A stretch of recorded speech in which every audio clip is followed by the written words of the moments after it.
Chapter 1146. But no matter what, the initial goal had been achieved. The new supply line had been opened. He had already sent a telegram to order the Korean province to transport the various supplies that had been hoarded over the past few days by sea. Once the supplies arrived at Shur City on the grasslands, it would be even more difficult for anyone to deal with them. When the news of the supply line being opened reached the northern Ming dynasty's court, Zhu Qiyu, the acting patriarch, was truly anxious. Destroying Yang Qindong's arrangements in the grasslands and even uprooting them was what he had been doing for the past year. If he failed to do so, not only would he have wasted more than a year, but it would also greatly affect the morale of the army. Zhu Qiyu definitely did not want to see such a thing happen. Although he was not fully prepared, he still sent an order to the Baiming commander Shi Hang on the grasslands frontline. He ordered the Walla army's troops, Yes Hen, to go to Shur City. No matter what, they had to solve the problem before the 5-star army supplies arrived. At the same time, Zhu Qiyu sent someone to quickly inform General Li Tong, who had already sent troops and was about to reach the Liaodong region. In the face of the 5-star army, they had to win and not lose, even if it was a draw. In short, they had to block the main force of the 5-star army in the Liaodong region so that they could not support Grassland City. The emperor gave orders one after another, and the situation in the Liaodong region became extremely tense. On the grasslands, the war was about to break out, and the situation was even more grim. With Su Yozhen's insider, the news about Zhu Qiyu's plan to attack Shur City was quickly sent over via telegram. After the new army's commander, Tiger's Mane, and the mayor, Yu Mian, discussed, they immediately ordered the entire city to be under martial law and to strictly investigate the identity of the people who had recently arrived. As the person in charge of logistics, Yang Si led the soldiers to start planting mines to block the joint attack of the Baiming army and the Walla cavalry. Compared to the slow telegram, the Baiming commander Shi Hang, who had already occupied Toulouse City, only received the news of the emperor's order to send troops on the 4th day. "What are you doing?" "We'll attack immediately. Our army hasn't been fully assembled yet, and our provisions haven't arrived yet." Shi Hang looked at the imperial edict in front of him with dissatisfaction. However, when he saw Zhu Qiyu repeatedly say, "urgent," at the end of the imperial edict, he knew that there were some things that he could not decide. "Forget it. Send out the troops. Order the general at the vanguard to take 20,000 soldiers and leave first. We'll talk about it after we've created some momentum." Shi Hang only did this because he wanted to complete the decree. He wanted to create some momentum to complete his task. However, what he didn't expect was that not long after the vanguard army left Talis City, they were ambushed by a new army before they even reached the beginning city. In just over half a day, the vanguard army was defeated. More than 10,000 people were killed and captured. In the end, only about 50,000 people managed to escape. After being hit in the head, Shi Hang finally calmed down. He knew that in the face of such a powerful opponent like the 5-star army, all kinds of accidents could happen if he was a little careless. Therefore, he suppressed the urge on the imperial edict and nervously contacted Yes Hen, asking him to send troops to cooperate. At the same time, he called back 70,000 Liaodong cavalry and made preparations to attack the beginning city. In the beginning city, the commander of the new army, Tiger's Mane, was cheering for the victory of the first battle. However, after learning about Shi Hang's preparations from the intelligence personnel, he didn't dare to be careless. While doing the strict defense of the city, he sent a telegram to Yang Qindong and reported in detail what had happened here. Yang Qindong, who was rushing to the Twin City Guard, didn't look happy at all after seeing the telegram. Instead, his eyebrows were knitted together again. "Young master, shouldn't Tiger's Mane be happy after winning the battle?" Beta Persei, who was following beside him, noticed the change in Yang Qindong and asked with some confusion.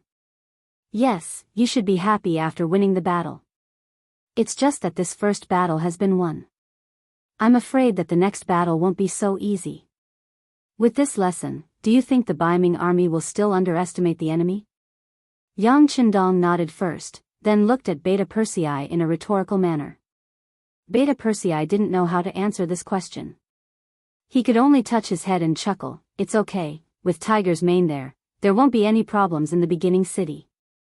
I also believe in Tiger's Mane. There won't be any problems in the short term, but it's hard to say after a long time. So we have to speed up, we can't continue to wait. In this way, order the entire army to speed up. Yang Chendong nodded. Although Tiger's Mane had never complained, Yang Chendong could imagine that after not receiving any supplies for more than a year, even if there were some stocks before, there wouldn't be much left now. Under the order of Yang Chendong, the army once again sped up. Meanwhile, at this time, 200 li southwest of their destination, Twin Cities Guard, Northern Ming's 200,000 reinforcements had already arrived, moreover gathering together with Jian Province's left guard General Chindou. Since Tong Long was captured with 3,000 cavalry, Chindula retreated into his shell like a tortoise and never came out again. Even if he could see the scattered 5-star army's cavalry scouts nearby, he still turned a blind eye to them. It wasn't until he heard that the 200,000 reinforcements sent by the emperor had arrived that he hurriedly left the city and brought some provisions and military supplies out. Speaking of which, Chindula and Li Tong were old acquaintances. Although they weren't very close, they could still be considered old friends. When they met again, there was no need to be polite. Perhaps they also knew that they were now grasshoppers on the same rope, and they couldn't run away from each other. General Chen, the situation isn't good. The 5-star army is coming aggressively, I'm afraid it won't be easy to deal with them. After Li Tong greeted Chindula, he entered the temporary tent to discuss the situation in front of him. General Li is right, the 5-star army's combat power is strong and not easy to deal with. To be honest, not long ago, my commander knew that Tong Long wasn't convinced, so he rushed out with 3,000 cavalry, and the result? The result? Li Tong, who had been rushing, didn't know what happened to Tong Long, so he asked out of curiosity. Just as the words left his mouth, Li Tong thought of something. Looking at Chindula's serious and gloomy expression, he already knew the result, so he could only shake his head. I have to say, the Bugnam of Gojoseon is really not easy to deal with. That's right, they have the world's strongest cavalry, and at the same time, they have the world's most powerful firearms. Most importantly, they seem to have endless wealth, and until now, it's difficult to restrict them with money. When Chindula said this, he could only helplessly shake his head. Anyone who had one of these was already very powerful, not to mention all three. With such an opponent, even if you had a lot of troops, you wouldn't be able to gain any advantages. After hearing this, Li Tong was silent for a while, then he raised his head and said, General Chen's words don't necessarily have to boost the morale of others and reduce our own morale. Hee hee. Chindula knew that Li Tong had seen the seriousness of the situation. The reason why he said this was because Li Tong was the main general, and he needed to boost his morale. That was why he said this. For this reason, he decided to give Li Tong some face and didn't expose him. Instead, he asked, General Li, how are you going to deal with the enemy? Are you going to use these 200,000 people to attack and take back everything that you've lost? No, no. Li Tong quickly shook his head. The opponent is a cavalry team, and in terms of speed, we are no match for them. It's better to defend. Besides, the Emperor's intention is very clear. He wants us to guard here and stop Bugnam of Gojoseon from assisting the grasslands beginning city. If we do this well, it will be a great achievement. Li Tong was very clear about his position, which made Chindula feel very gratified. General Li is indeed a talented commander. I deeply agree with this. You have to know that Tong Long didn't gain any advantages when he led 3,000 elite cavalry previously. Huh, great minds think alike. Li Tong laughed heartily at the sky after hearing that. Using a defensive battle to hold back Bugnam of Gojoseon's army and prevent them from assisting the beginning city. This was the plan that Li Tong had set for the 200,000 troops. If the truth was really like what he did, it could indeed give Yang Chendong a headache. Although it would definitely not be able to block it, it could play the role of stalling for time. In this way, the beginning city would be in danger. The policy was right, but in the end, it still depended on who carried it out. Just like the laws and governments issued by many countries, they were all for the purpose of the people. However, when it was really in the hands of the people, it might be completely different. Just like now, Tong Long, who they were just talking about, had now returned to the Jian province left guard and met his own people here. In the Jian province left guard, in terms of population, although the Han people were more than the Nuzanren, in terms of overall strength, especially influence, the Nuzanren was not just a little bit stronger. This might have something to do with the Nuzanren being more united than the Han people, or perhaps it was because they had lived in this area for generations, allowing them to adapt better to the environment here. In short, the Nuzanren's influence in the Jian province left guard was far greater than that of the Han people. Even the commander, Chendola, had to act according to her mood. Not to mention that Chendola was not in the city now. It was just a small matter of quietly entering the city, so Tong Long naturally did it. Not only did he enter the city, but he also met his father, Tong Sheng, a burly man who was taller than an ordinary person. When Tong Sheng was young, he was definitely a person who could tremble with a stomp of his feet in this area. In addition, he had the support of a group of old brothers, so he had done a lot of things. For example, the nearby caravans must pay the toll to them. Otherwise, their safety could not be guaranteed. It was also because Tong Sheng did not understand the Han culture. Otherwise, with his economic strength and influence, he would have long become a general among the Baiming generals. In the end, the things that the old man couldn't do were handed over to his son.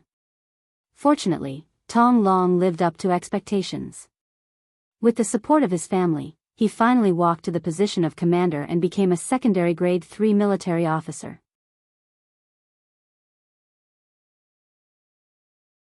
Chapter 1147. With Tong Long's good performance, Tong Sheng was like a tiger that had grown wings. In the big city of the Jianzhou left guard, there was no one who dared to not give him face. However, all of this changed when Tong Long and his 3,000 elite cavalrymen suddenly disappeared. Tong Sheng and Tong Long were father and son. One was a businessman while the other was an official. When one of them was missing, the problem naturally arose. The cake was only so big, and most of it was still controlled by the Tong family. Now that there was finally a chance to redistribute it, who would give up this opportunity? During this period of time, the Tong family had become the target of public criticism. They had become the target of everyone's attacks, both openly and secretly. Even Chendula, as the commander, had begun to take sides, as if he wanted to help another family rise in the city. The Tong clan's days became harder and harder, and they were getting worse day by day. At this moment, Tong Long suddenly appeared in front of his father, which made Tong Sheng extremely excited. "My son, you're back. Huh, that's great. Let's see who dares to make things difficult for our Tong family this time." Tong Sheng, who had always been expressionless, actually had such a reaction after seeing his son. Just from this point alone, one could see how much pressure he had been under during this period of time and how difficult his days had been. "Father, I'm unfilial. I've had a bad start." Tong Long knelt in front of Tong Sheng and lowered his proud head. "Don't say that. Victory and defeat are common in war. It's good that you're back, it's good that you're back. How about this, you can immediately go to the Yamen and restore your official position first." Tong Sheng knew that Chendula was not in the city, so he decided to restore his son's official position first and properly intimidate the other opponents in the open and in the dark. Looking at his father's wrinkled face, Tong Long swallowed his saliva first, then said in a calm voice, "Father, I can't go to the Yamen." "Why? Is it because you lost the battle?" "It's fine, didn't I say? Victory and defeat are common in war. Besides, who really won against the 5-star army? It's fine, we can just spend more money." After operating in the Jianzhou left guard city for decades, Tong Sheng still had some family assets. Naturally, his words were more forceful. "Money? How much money do we have now?" Speaking of this matter, Tong Long was also very curious. He only knew that the family had some extra money, but he really did not ask how much it was. It wasn't that he was ambitious, but that he didn't have any needs in this aspect. Speaking of this matter, Tong Sheng's face burst out into a smile like a blooming flower, Son, you've finally grown up. You know how much money we have at home. If others asked me like this, I wouldn't tell them. However, I will hand it over to you in the future. Therefore, I won't hide it from you. Listen, we've saved 300,000 taels of silver. It's not a problem for us to restore your official position with this money. 300,000 taels was undoubtedly an astronomical figure in the eyes of ordinary people. Didn't Zhongcheng kill Song Yong for 100,000 taels of silver? In the end, he was beheaded and separated from his family. Looking at his father's proud appearance, Tong Long did not feel the slightest bit of joy. Instead, he sighed. His father had worked hard for so many years, and after operating for so many years, he only managed to save 300,000 taels of silver. Yet, he was already so happy. He didn't know if he should say that it was a kind of sorrow. In front of his father, Tong Long revealed a calm expression. His right hand slowly reached into his pocket, and then he easily took out 500,000 taels of silver. Father, what do you think this is? Silver? Tong Sheng's eyes weren't blurry and he recognized the item in front of him at first glance. When he took a closer look, he realized that it was Xiangxia's 500,000 taels of silver. When he realized that it could be exchanged at any Yang family bank, his eyes widened. Where did this come from? Of course it was given to me by the 5-star army. I won't hide it from father. I am now a member of the 5-star army. Because of my outstanding strength and outstanding performance, I am now a company commander. Of course, I am confident that I can lead more troops in the future. When he spoke of this, Tong Long's arrogant side appeared again. Ever since Tong Long was captured by Commander Bai Shuang, he couldn't accept it. When he woke up and ate a large amount of food, he started to shout loudly. What he meant was that he couldn't accept it. If it wasn't for the 5-star army's strategy that caused them to be exhausted, he definitely had the ability to fight it out and even win. Logically speaking, a captive shouldn't have the right to speak. Even in ancient times, such people didn't even have basic human rights. However, Bai Shuang didn't take away his right to shout. On the contrary, he got someone to release him. Not only him, the other 2,000+ captives were also released. They were surrounded by 4 groups of 2,000 soldiers. The only difference was that one group had weapons and war horses while the other group had nothing. What are they doing? Are they trying to kill us? Since that's the case, we will fight it out with them. We don't have any weapons. Even if we bite with our teeth and tear with our hands, we can't just sit there and wait for death. Seeing their 2,000+ men being surrounded by the 5-star army's 2,000 cavalry, many of their faces changed greatly. Some of them were already prepared to fight to the death. It had to be said that although Tong Long lost this time, the soldiers he brought still had some backbone. If it was a normal army, they would have already knelt down and begged for mercy under such circumstances. Naturally, there were also people who were calm in the crowd, such as Tong Long. He didn't believe that the other party would kill them. If that was the case, there would be no need for such a formation. Wouldn't it be better to just kill them one by one? Releasing all of them was a kind of danger in itself. Of course, it was also a kind of attitude.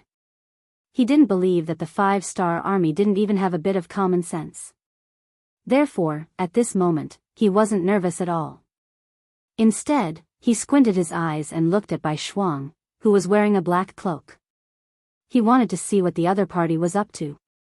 Just as Tong Long expected, Bai Shuang didn't give the order to kill the captives. There were so many young men with good riding skills. Most of them were Han. If he killed them just like that, even his teacher wouldn't let him off. The reason why he had brought all these people out was because he wanted to use his powerful force to subdue them. Therefore, he opened his mouth and said, "You don't have to be afraid. We don't want to kill you. We just want to prove that we are stronger than you." Oh right, didn't someone say that they weren't convinced? Alright, we will give them a chance to show off now. No matter if it's 1-on-1 or many-on-many, we will accept it. But if you lose this time, please put down your pride. Oh right, since it's a bet, there should be some stakes. How about this? If you can win, we will let you go unconditionally. On the other hand, if you lose, you must stay and join the 5-star army. How about it? Are you serious? The moment Bai Shuang finished speaking, Tong Long was the first to ask. Of course. There are so many brothers here. How can this be a game? Plus, we always keep our words in the army. You don't have to doubt us, Bai Shuang said in an incomparably confident tone. This time, the army camp was in an uproar. This was especially true for some of the men who were confident in their strength. They had always been fearless. Now that they had a chance to prove themselves, how could they let it go? Immediately, many people began to take the initiative to sign up. They wanted to prove themselves with their own strength and also to save themselves. Bai Shuang didn't reject these people. He ordered people to bring over the war horses that were captured before.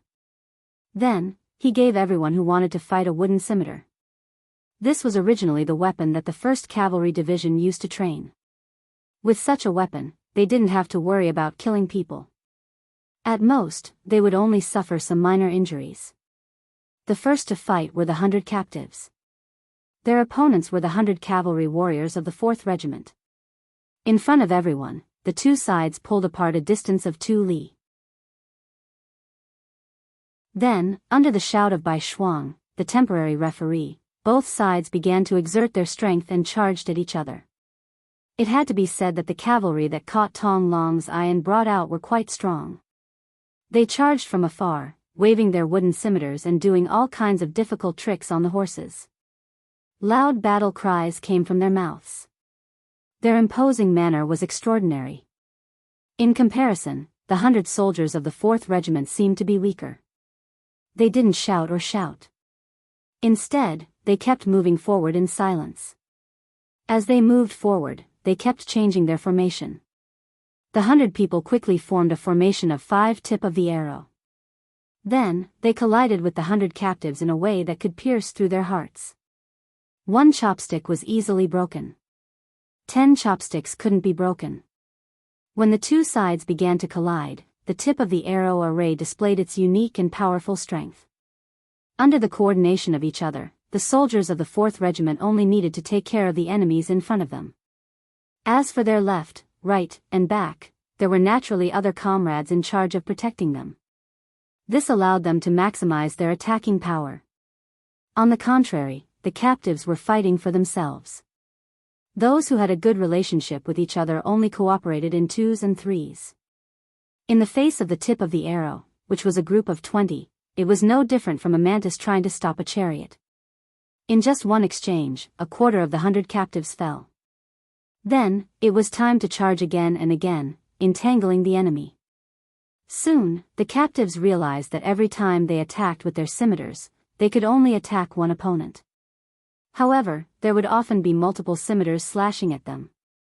Moreover, it was continuous. One move after another, it was impossible to guard against.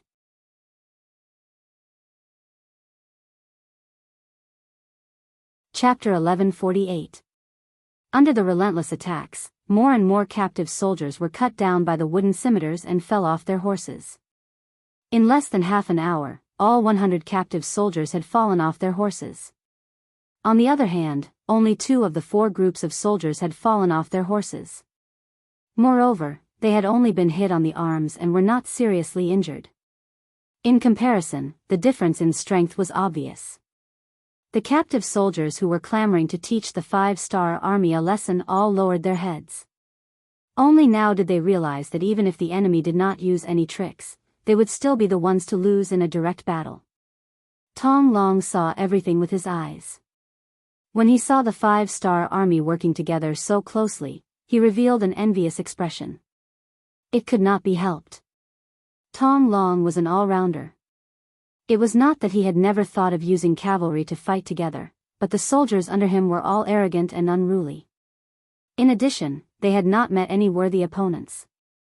It was too difficult to gather them together for training. No matter what, the 5-star army had taught them a lesson. Seeing this, many of the captive soldiers were already convinced. However, as their commander, Tong Long naturally would not be so easily convinced.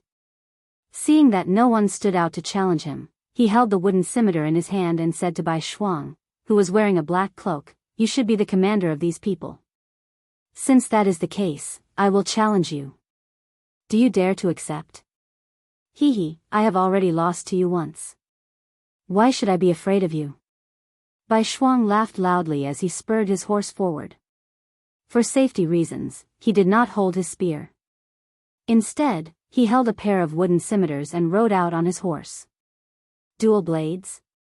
Seeing Bai Shuang come out with dual blades, Tong Long was stunned at first.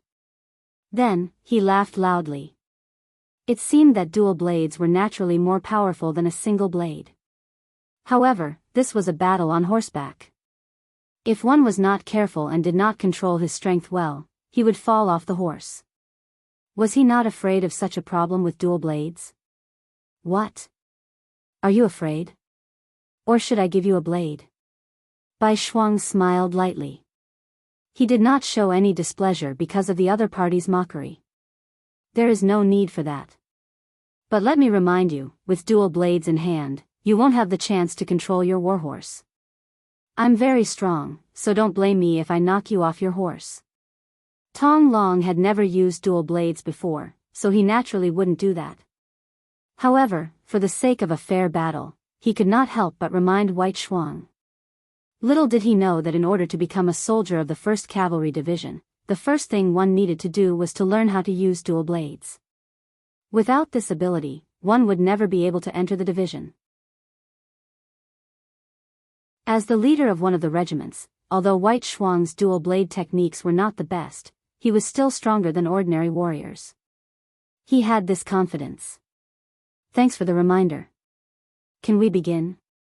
Bai Shuang said nonchalantly. "All right, you have to be careful." Seeing that White Shuang was still holding dual blades and had no intention of changing, Tong Long snorted coldly and urged his horse forward. Although he was still a distance away, he waved his blade several times. It was obvious that he was preparing for the final battle. It was often seen in movies or TV series that when cavalry charged, they would habitually wave their weapons while still a distance away. This was not to show off, but to brace themselves. This was to maximize the strength of their bodies.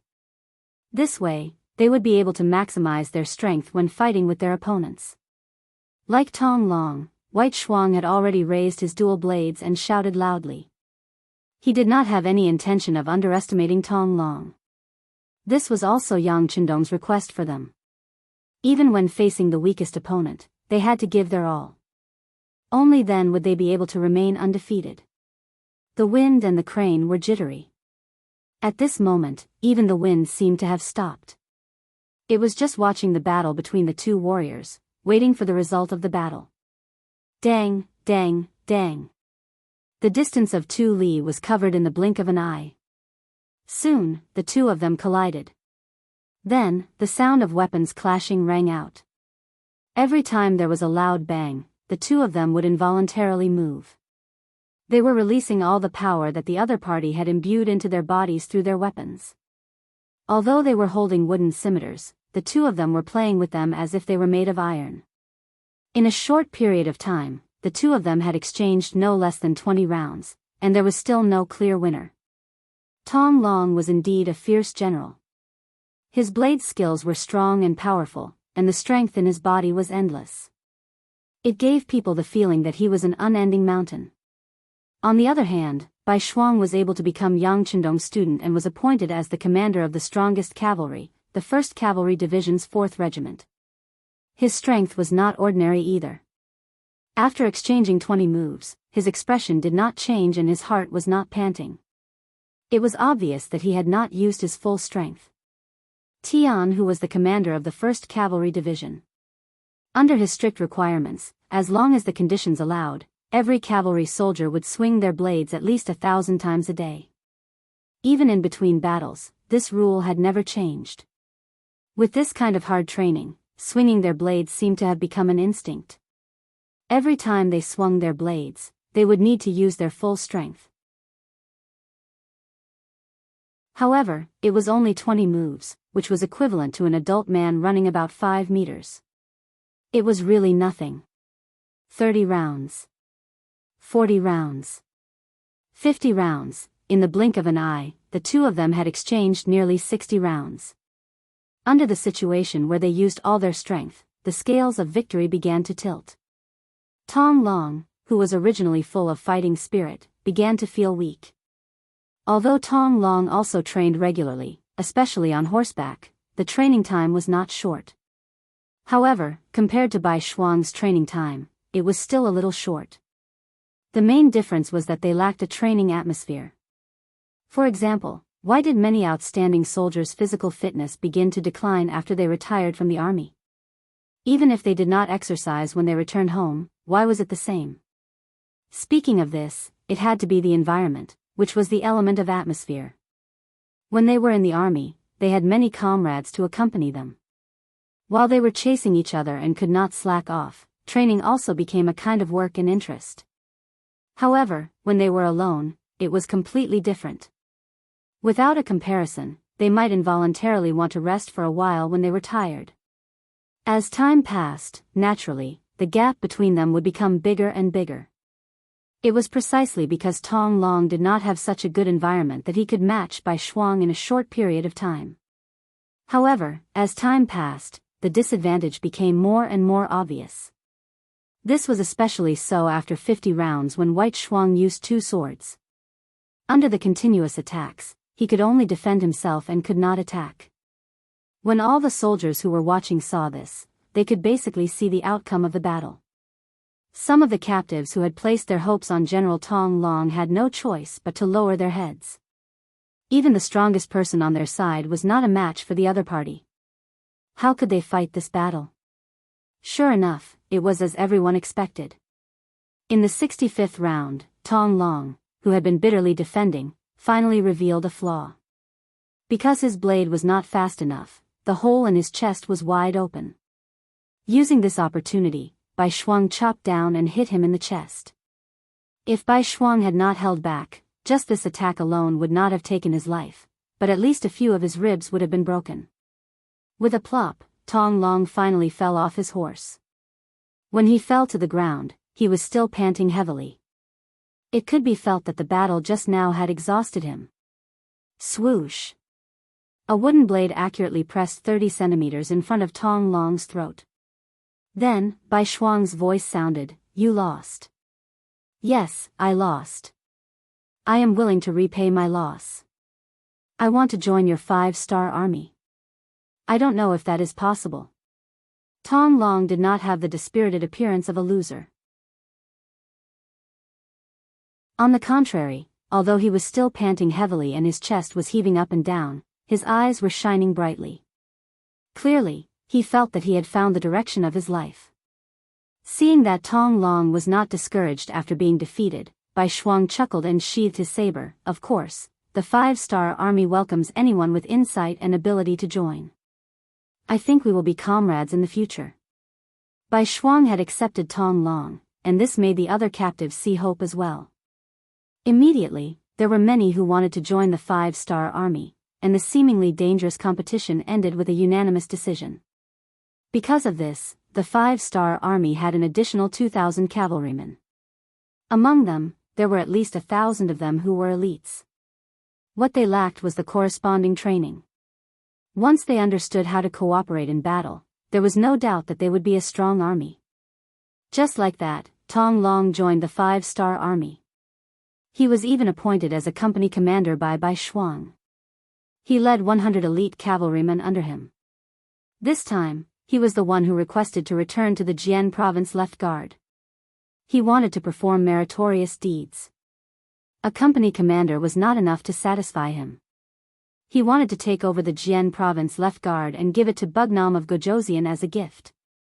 After seriously listening to his son's story, Tong Xing really did not know what to say at this moment.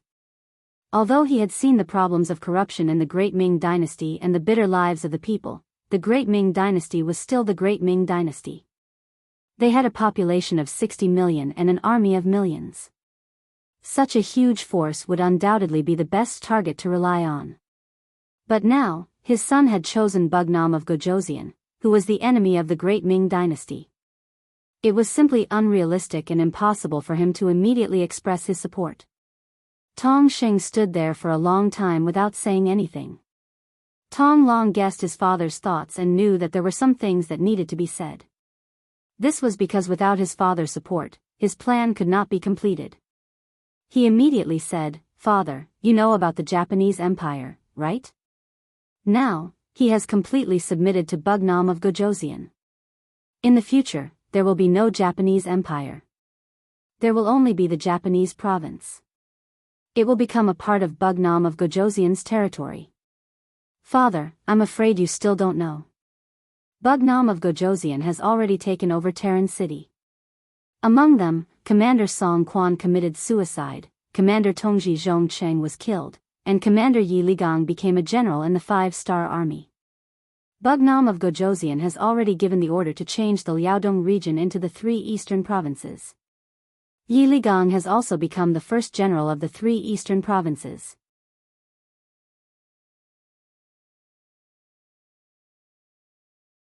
Chapter 1149.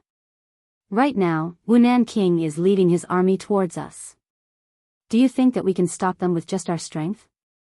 If we don't make the right choice now, I'm afraid Song Quan and Zhongcheng will be our examples, Father. The information was like a huge wave hitting Tong Xing's heart, causing his expression to change again and again. First, it was because of the isolation of information.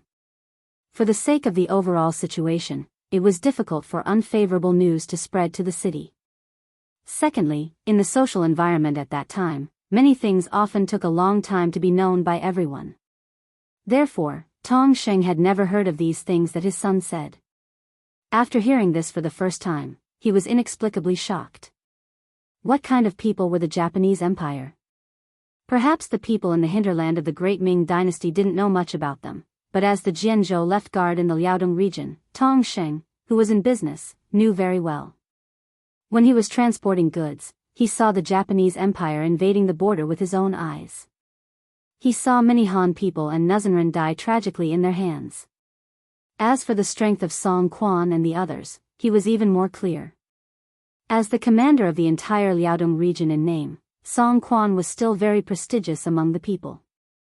But he didn't expect these people to be forced to commit suicide. Thinking about how it had only been 4 months since the 5-star army appeared here, how could he not be surprised? Just how powerful was the 5-star army? How could they attack a city in such a short period of time as if they were invincible? If such a powerful army really set their sights on the Jianghu left guard, would they be able to hold on? As the saying goes, those who recognize the times are wise. To be able to rely on a pair of hands to fight from nothing to now, Tong Xing relied on the right choice. Now he had another chance to choose. His son was already an officer in the 5-star army. Although he was only a company commander and didn't have much power, it was still a start. At this time, as a father, how could he go against his son? After listening to this, Tong Xing's mentality had undergone a huge change. What he didn't expect was that Tong Long's next words were like a heavy hammer that strengthened his conviction. Father, Captain Baishuang has already asked for instructions from Bugnam of Gojoseon and gave a detailed introduction of our family's situation. Bugnam of Gojoseon has promised that as long as the Tong family can successfully take over the Jianghu left guard, we will be allowed to do business here in the future. Father, you have to know that the 5-star army sells rare goods. Once you purchase goods from them, you will definitely make a profit. This will only be beneficial to the future development of our Tong family. At that time, one of us will be in business while the other will be in the military. Wouldn't that be the best way to help each other? Father, why are you still hesitating? Please help your son. In a short period of time, Tong Long had revealed all of his trump cards. He even deliberately played with the banknotes worth 500,000 taels of silver in his hand. That was more money than Tong Xing's lifetime of hard work. Finally, Tong Long's expression changed several times before he nodded heavily and made a decision. All right, since Bugnam of Gojoseon thinks so highly of us, son, father agrees to help you. Tell me, what do you need me to do? The father and son discussed together for more than 2 hours. Afterwards, Tong Xing stepped forward and invited all of the influential people in Jianghu left guard city to the Tong residence. Not long after all of the influential people in the military, politics, and business arrived at the Tong residence, they were all surrounded by hundreds of elite soldiers. On one side was a mountain of silver, on the other side was the consequence of shaking their heads and refusing. No one was stupid enough to not know what to choose. The Jianghu left guard changed sides in this lifeless situation. After controlling the situation, Tong Long personally went out of the city to welcome Captain Bai Shuang and his 4,000 men. After the army entered the city, the Baiming army in the city quickly gave up resistance and became a member of the 5-star army. When the news spread and reached the military camp more than 200 miles away, Chandula, who was still discussing the plan with General Li Tong, was stunned on the spot. He did not expect such a big thing to happen just because he was not in the city. Naturally, Chandula was also glad. If he was not in the city, he would also be faced with a choice and might even lose his head. This is outrageous. Chandula angrily slammed his right fist on the desk in front of him. Even though his fist was bleeding, he did not care at all. General Li Tong's face was also full of shock and disbelief. He quickly reacted and asked in surprise, "General Chen, our army's rations seem to be in the city, right? Could it be?" "Ah." A howl came from the tent. If one listened carefully, it was Chandula's howl. Due to the urgency of the situation, Li Tong's army of 200,000 only brought a small amount of rations. Other than Baiming capital, who was working hard to prepare, the main logistics work was left to Chandula. For this reason, he ordered all the rations and extra weapons to be gathered in the Jianghu left guard. Not only that, he also collected taxes from the merchants and civilians in advance. After all, in front of the 5-star army cavalry that liked to fight, there was no place safer than the Jianghu left guard. It was just that no one had expected such a thing to happen so suddenly. Now, all the rations were used by the 5-star army. It was a huge loss. Chandula reacted quickly after the howl. He reached out and grabbed Li Tong and said, "General Li, the rations and supplies are in the city. We have to get them back. We should take action now that the 5-star army hasn't stabilized. Otherwise, we won't have a chance." Li Tong naturally knew the importance of the rations. If they couldn't get them back, his army of 200,000 would only have 5 days of rations. At that time, the morale of the army would be shaken even before Bugnam of Gojoseon did anything. "Okay, I'll immediately send troops to the Jianghu left guard. No matter what, we have to get this city back." After an emergency meeting, Li Tong gave Chandula 30,000 soldiers and hurried to the Jianghu left guard. Li Tong followed behind with the remaining 100,000 soldiers. No matter what, they had to get the Jianghu left guard back. They also had to get the rations and supplies back in their hands. In the Jianghu left guard city, Commander Bai Shuang sat at the head of the table. Looking at the situation in the city sent by his subordinates, he rubbed his forehead with a headache. Even Bai Shuang didn't expect that he would get so much rations and supplies just because he wanted to occupy the Jianghu left guard city and find a safe place for his teacher who was about to arrive. This sudden turn of events made Bai Shuang's face flash with joy, but at the same time, she became worried. He knew that the Baiming army wouldn't leave so many things in their hands. It was very likely that they had already received the news and sent troops here. "Come, quickly inform the division commanders and report the situation here. Commander Tong, please immediately summon all the surrendered Baiming army soldiers to the city. I want to talk to them. Elder Tong, I'll have to trouble you to do some logistics work. There is a lot of rations in the city. You can take as much as you want, but you must ensure that the soldiers have 3 meals a day. Is that okay?" Orders were given one after another. At this moment, Bai Shuang took on the role of a division commander. He changed from a horse attack to a battle of defending the city. Everything happened so suddenly, but he really had no choice. If he didn't have a choice, then so be it. At this moment, Bai Shuang's eyes were shining. Wasn't it what he had always wanted to be able to command so many people to fight a battle of defending the city? He wanted to prove to everyone that as Yang Qindong student, he could not only kill the enemy immediately, but he could also be an excellent infantry soldier who defended the city even if he dismounted from his horse. The so-called so many people naturally didn't refer to how many people Bai Shuang had brought this time. It meant that there were many infantry soldiers in the Jianzhou Left Guard City. The Jianzhou Left Guard City belonged to the Guard Command Division and had 5,600 soldiers. This time, only 600 soldiers followed the commander Chen Do out of the city. Excluding the 2,000 soldiers Tong Long had brought with him, there were still 3,000 infantry soldiers in the city. With 3,000 infantrymen, 2,000 men from Bai Shuang's 4 regiments, and 2,500 captives, they had a total of 8,000 soldiers. Furthermore, they were defending the city, so it wasn't necessarily impossible for them to fight. Furthermore, he didn't need to eliminate the enemy. As long as he waited for Division Commander Tianhu to bring the main force of the division to reinforce them, all the problems would be easily solved. He had learned many things from Yang Qindong, and one of them was confidence. Using his teacher's words, confidence might not guarantee victory, but without confidence, one would definitely lose. After arranging everything, Bai Shuang felt that it was about time. He led the 5-star army out of the residence and arrived at the city gates. There were already thousands of Baiming soldiers gathered here. They stood densely together, and their faces were filled with confusion. They had already surrendered to the 5-star army. They didn't understand why they were gathered here so quickly. Considering that everyone's weapons had been confiscated, some people were worried. They were afraid that the 5-star army would suddenly turn hostile. If that was the case, then wouldn't they be at the mercy of others? As such, many people turned their gaze to General Tong Long, who was commanding the troops. From their point of view, he should be one of them, so he wouldn't be too ruthless. Not long after, Bai Shuang led a group of elite cavalry and arrived at the city gates. He only took a quick glance before walking up the city gate tower. When he could see everything below, he stopped and raised his right hand. Following this action, the 3,000 Baiming army below the city gate tower became very quiet.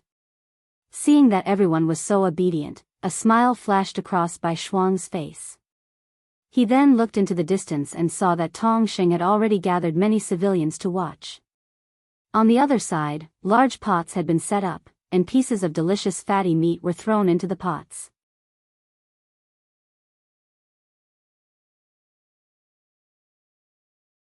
Chapter 1150. Now that everything was ready, Bai Shuang's voice came down from the city gate tower. Soldiers, I've called everyone here today to tell you that the Jianzhou Left Guard is now under the control of the 5-star army, and you will soon become a member of the 5-star army. Our 5-star army belongs to Bugnam of Gojoseon. Bugnam of Gojoseon never mistreats his subordinates, so after asking for instructions, we've decided to give each soldier 5 taels of silver. The amount is the same, so please don't think it's too little.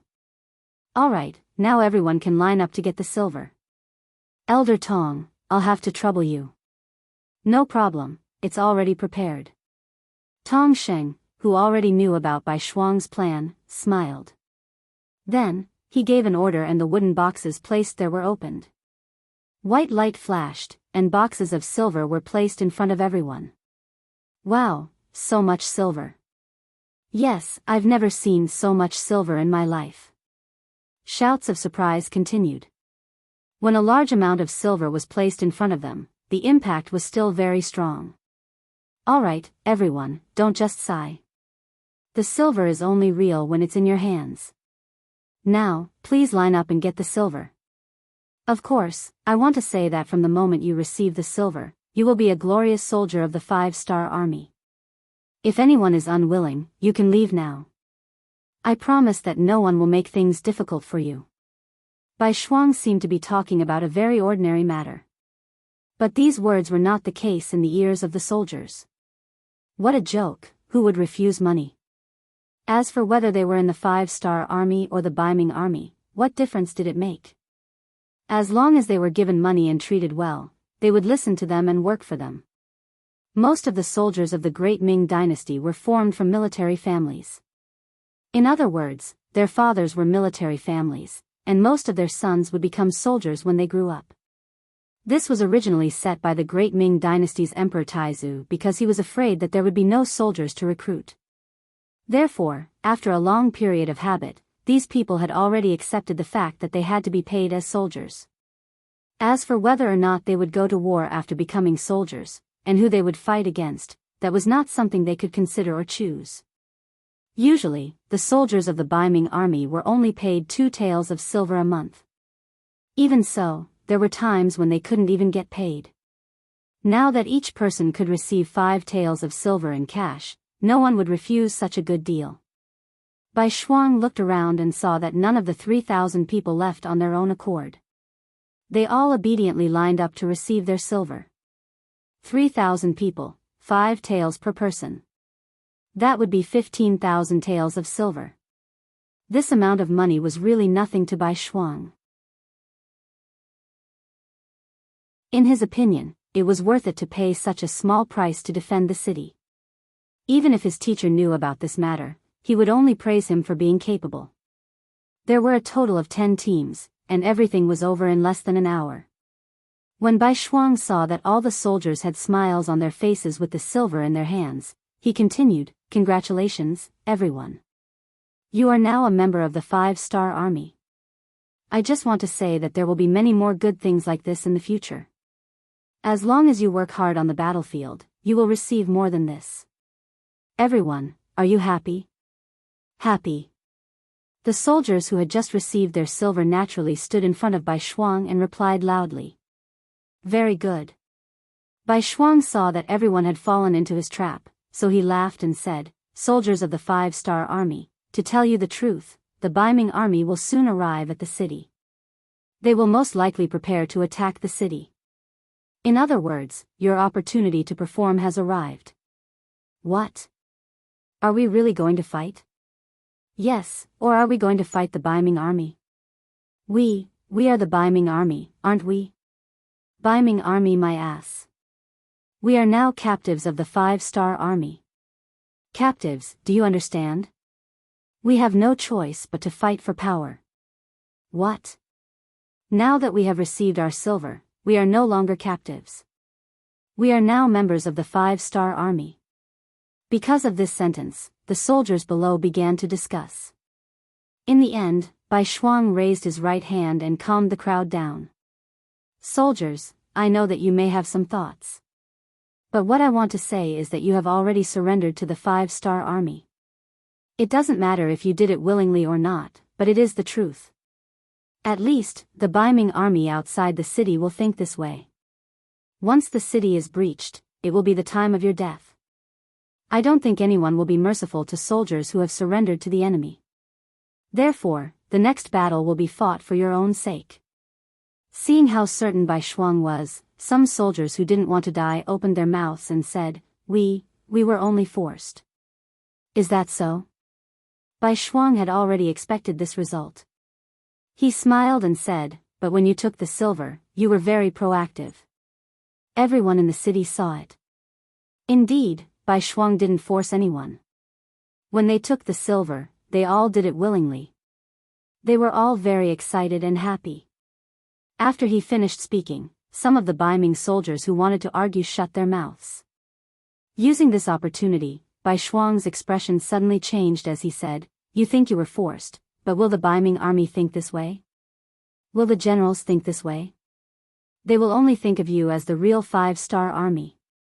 Then, they will kill you and chop off your heads to give them rewards. As soon as he said this, the soldiers below were all shocked. Bai Ming rewarded soldiers based on military merits, and military merits were closely related to the enemy's head. When that time came, no one would be able to tell whether they were the 5-star army or the Bai Ming army. Seeing that everyone was silent, Bai Shuang smiled in his heart. He knew that his plan had succeeded. He had given them the stick, and now it was time to give them the carrot. He immediately said in a loud voice, Soldiers, whether you are willing or not, the truth can't be changed. Since we are all going to war, why not help the 5-star army? You should know that what we are giving you is much more than what the Baiming army gave you. Everyone can turn around and look. On your left, there is a burning cauldron. There is a lot of delicious food inside, and everyone can eat until they are full. On your right, there are countless boxes that haven't been opened yet. There is an uncountable amount of silver inside. As long as you achieve military merits on the battlefield, you can immediately come and collect it. These are things that the Baiming army can't give you. What is there to hesitate about? A person's life was nothing more than wearing clothes and eating food. Those who joined the military only wanted to live a better life and rely on their own efforts to obtain more glory. Now that Bai Shuang had given them all, there was nothing to worry about. Many soldiers were shocked by what they saw. Even if they worked hard for the Baiming army, they wouldn't be able to eat their fill. Sometimes, they wouldn't even get paid on time. But now, not only could they eat their fill, but they also had enough meat. If they obtained military merits, they would be directly rewarded with silver. Under these conditions, it was very easy for them to make a choice. While most of the people were already tempted, there were still a small number of people who were hesitating. One of them shouted loudly in the crowd, "General, how can you guarantee that we will be given money if we make military contributions?" Bai Shuang didn't answer this question. With his status, it was useless to say anything. Thus, he looked at Tong Long, who was already a company commander. "I can answer this question. I can guarantee it on behalf of the Tong family." Tong Long spoke up in a timely manner. With his influence, no one doubted his words. Thus, no one objected. Instead, everyone started arguing about who would be the first to defend the city. To be honest, everyone was afraid of death. But from the day they became soldiers, they no longer had a choice. All they wanted was to obtain the treatment they deserved after obtaining military merits. Now, the opportunity was right in front of them. Bai Shuang also said that no matter who died in battle, the 5-star army would give their family 20 taels of silver. Based on this, why wouldn't they fight with their lives on the line? If they died, they could leave something for their family. If they didn't die, they would have a boundless future. This was something they didn't even dare to think about in the past. The reason why Bai Shuang gave these soldiers 20 taels of silver was because many of them were Han people. If they were from other races, 10 taels of silver would be the most they could get. From this, it could be seen that in times of war, the most worthless thing was probably human life. The Jian province left guard was fully prepared. Under Bai Shuang's leadership, everything was carried out in an orderly manner. Kerosene, rolling wood, bows, and arrows were all carried up the city gate tower. This was also thanks to Chandula's command department. Originally, these things were prepared to be used to deal with the 5-star army. Now, Bai Shuang and the others had benefited from it. Outside the city, Chandula was quickly approaching with an army of 30,000. Obviously, this command department wanted to use the time difference to catch the Jian province left guard off guard and take back everything they had lost. However, when he arrived at the city gate tower and saw that the colorful 5-star flag had already been placed on the city gate tower, and his former soldiers were all ready for battle, he had a very bad feeling in his heart. The other party was already prepared. It was obviously impossible to launch a surprise attack. Chengdu had no choice but to take a step back and settle for the next best thing. He was prepared to persuade these soldiers who were originally loyal to him. If they were willing to pledge allegiance to him again, it would be very easy to take down the Jianzhou left guard by cooperating from the inside and outside. Riding a warhorse, under the protection of a dozen bodyguards, Chandula arrived at the city gate tower. He raised his head and looked at his former soldiers standing majestically on the battlements. He shouted loudly, "Soldiers, I am Chandula. I am your commander. Now, I order you to open the city gate."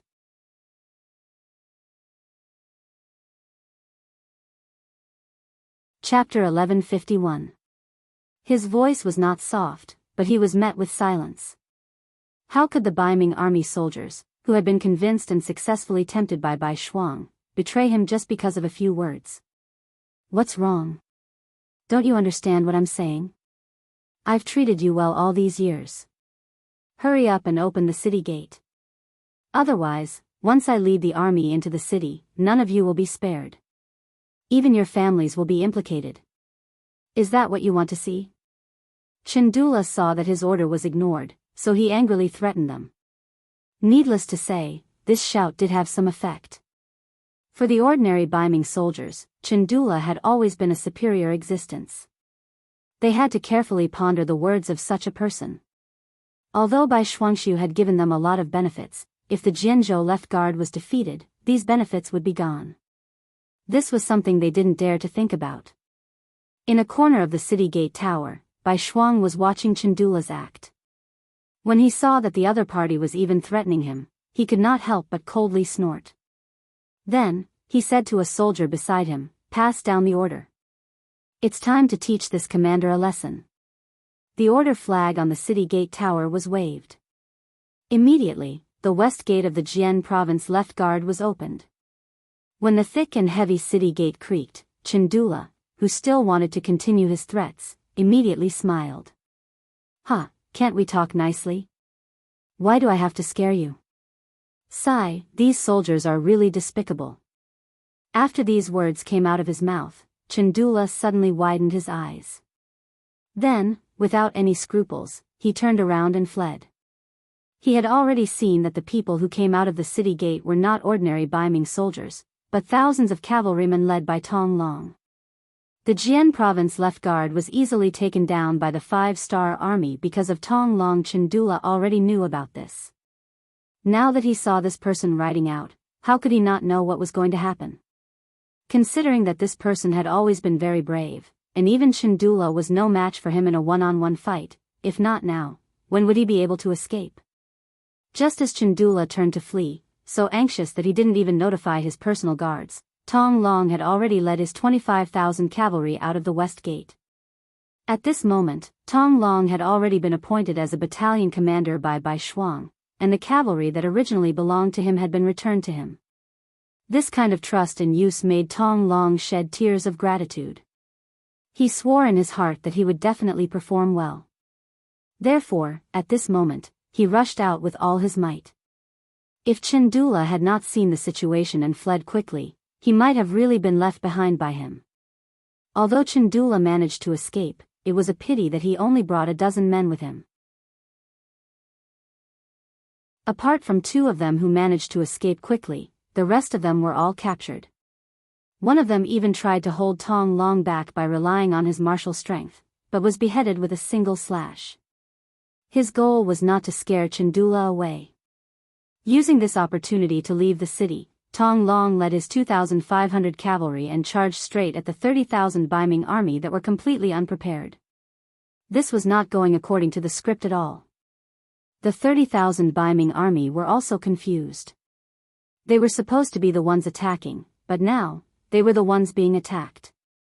Since they were completely unprepared, and the 30,000 infantrymen that came were all infantrymen, Tong Long destroyed their first line of defense in just one exchange. If it wasn't for the fact that the 30,000 men were so crowded that they couldn't retreat even if they wanted to, they might have been directly scattered. On the city gate tower, Bai Shuang saw everything. When he saw that the 30,000 Baiming infantrymen were actually so weak, his eyes couldn't help but light up. Originally, he thought that since the enemy had so many people, he should focus on defense. He never thought that an opportunity would appear in front of him. How could he be polite? He immediately led his men down the city gate tower, and then led the 2,005-star army cavalry that were already prepared for battle and charged out of the city. Originally, Tong Long was prepared to take advantage of the situation and leave. However, he didn't receive the signal to retreat. Then, he saw Bai Shuang leading his army and charging out. At this moment, if he still didn't know what to do, then he would have led his troops in vain. Brothers, continue to attack. Commander Bai is here to support us. Tong Long shouted as he continued to urge his horse to attack. He did his best to maintain the momentum of the charge and not give the Baiming army a chance to counterattack and regain their morale. In less than half an incense stick's worth of time, Bai Shuang led his 2,000 men from the 1st Cavalry Division over. If Tong Long and his men's attack was like a light rain and a level 4 wind, then their appearance was like a rainstorm and a level 7 wind. They unsheathed their swords and slashed out more than 10 times in a short period of time. Especially with the help of the array formation at the tip of the arrows, they quickly pierced through the defense of the northern Ming army. When the second layer of the human wall was also broken down, and before the third layer of the human wall was completely built, they began to kill. Even though Yang Qindong had said before that if possible, they should try not to kill the Han soldiers. However, this was a matter of life and death, and they couldn't care less. In this battle of life and death, the 2,000 cavalry of the No. 1 Cavalry Division fully displayed their bravery, and what it meant to be unstoppable. Under the storm-like attacks, the formation attacks were like arrows piercing through the air. One by one, the Baiming army soldiers were cut down to the ground, and the soldiers who wanted to establish a defensive line were sent flying by the charge of their warhorses. As their morale continued to soar, the advantage of the 5,000 cavalry became greater and greater, and the morale of the Baiming army began to waver. No one knew who was the first to turn and flee, but it caused a chain reaction that caused the entire army to collapse. The 30,000 Baiming army did not even have a chance to stand firm before they were defeated. Riding on his warhorse, Chandula still had a look of lingering fear on his face. Seeing that the situation was over, he knew that there was no way to turn the situation around. He could only hatefully turn and leave. Since their general had left, how could the soldiers under him continue to risk their lives? It was really death, escape, death, and injury. The 30,000 soldiers left behind a ground full of corpses and captives, and in the end, only 10,000 managed to escape.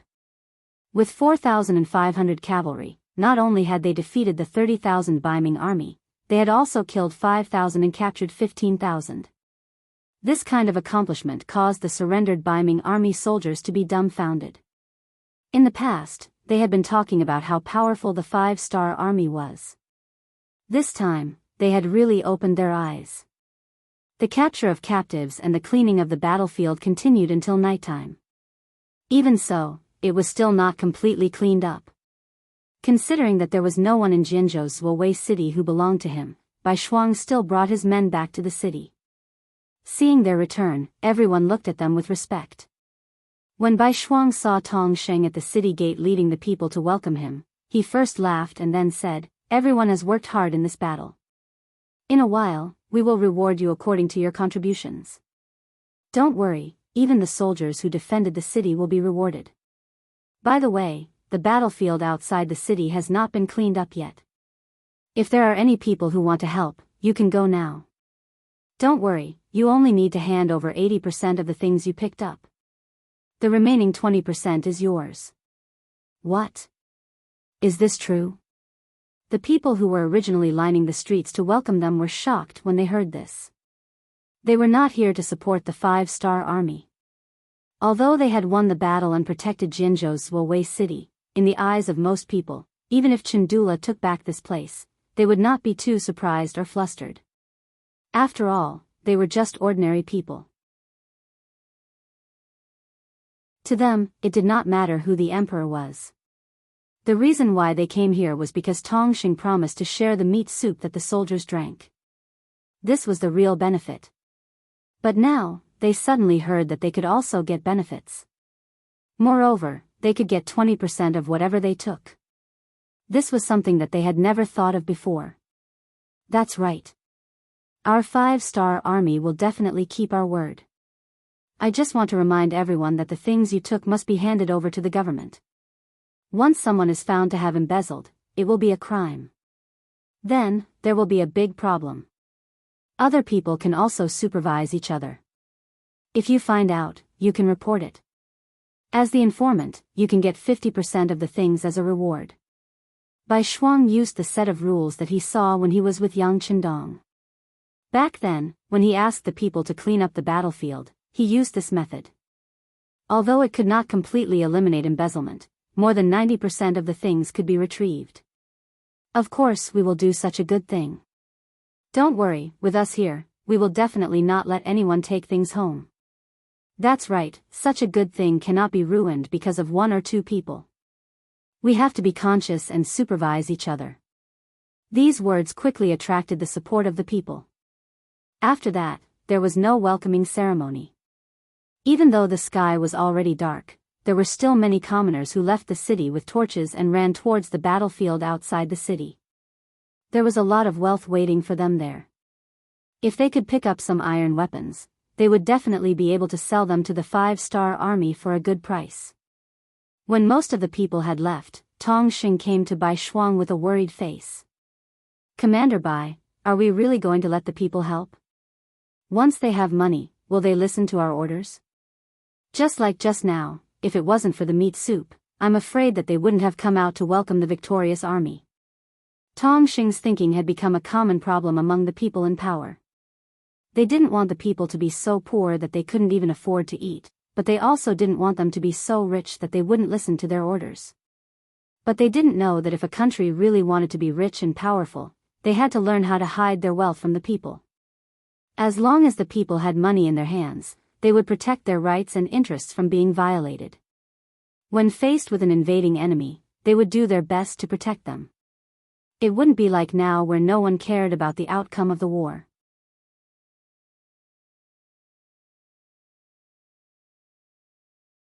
Chapter 1152. These words were said by Yang Chendong, so Bai Shuang naturally believed them without a doubt. Now that he saw Tong Xing so anxious, he comforted him and said, "Don't worry, everything is under control. By the way, Elder Tong, thank you for helping to defend the city this time. I will definitely report your contribution. I'm sure Bugnam of Gojoseon won't mistreat you." Speaking of his own matters, Tong Xing was a little reserved.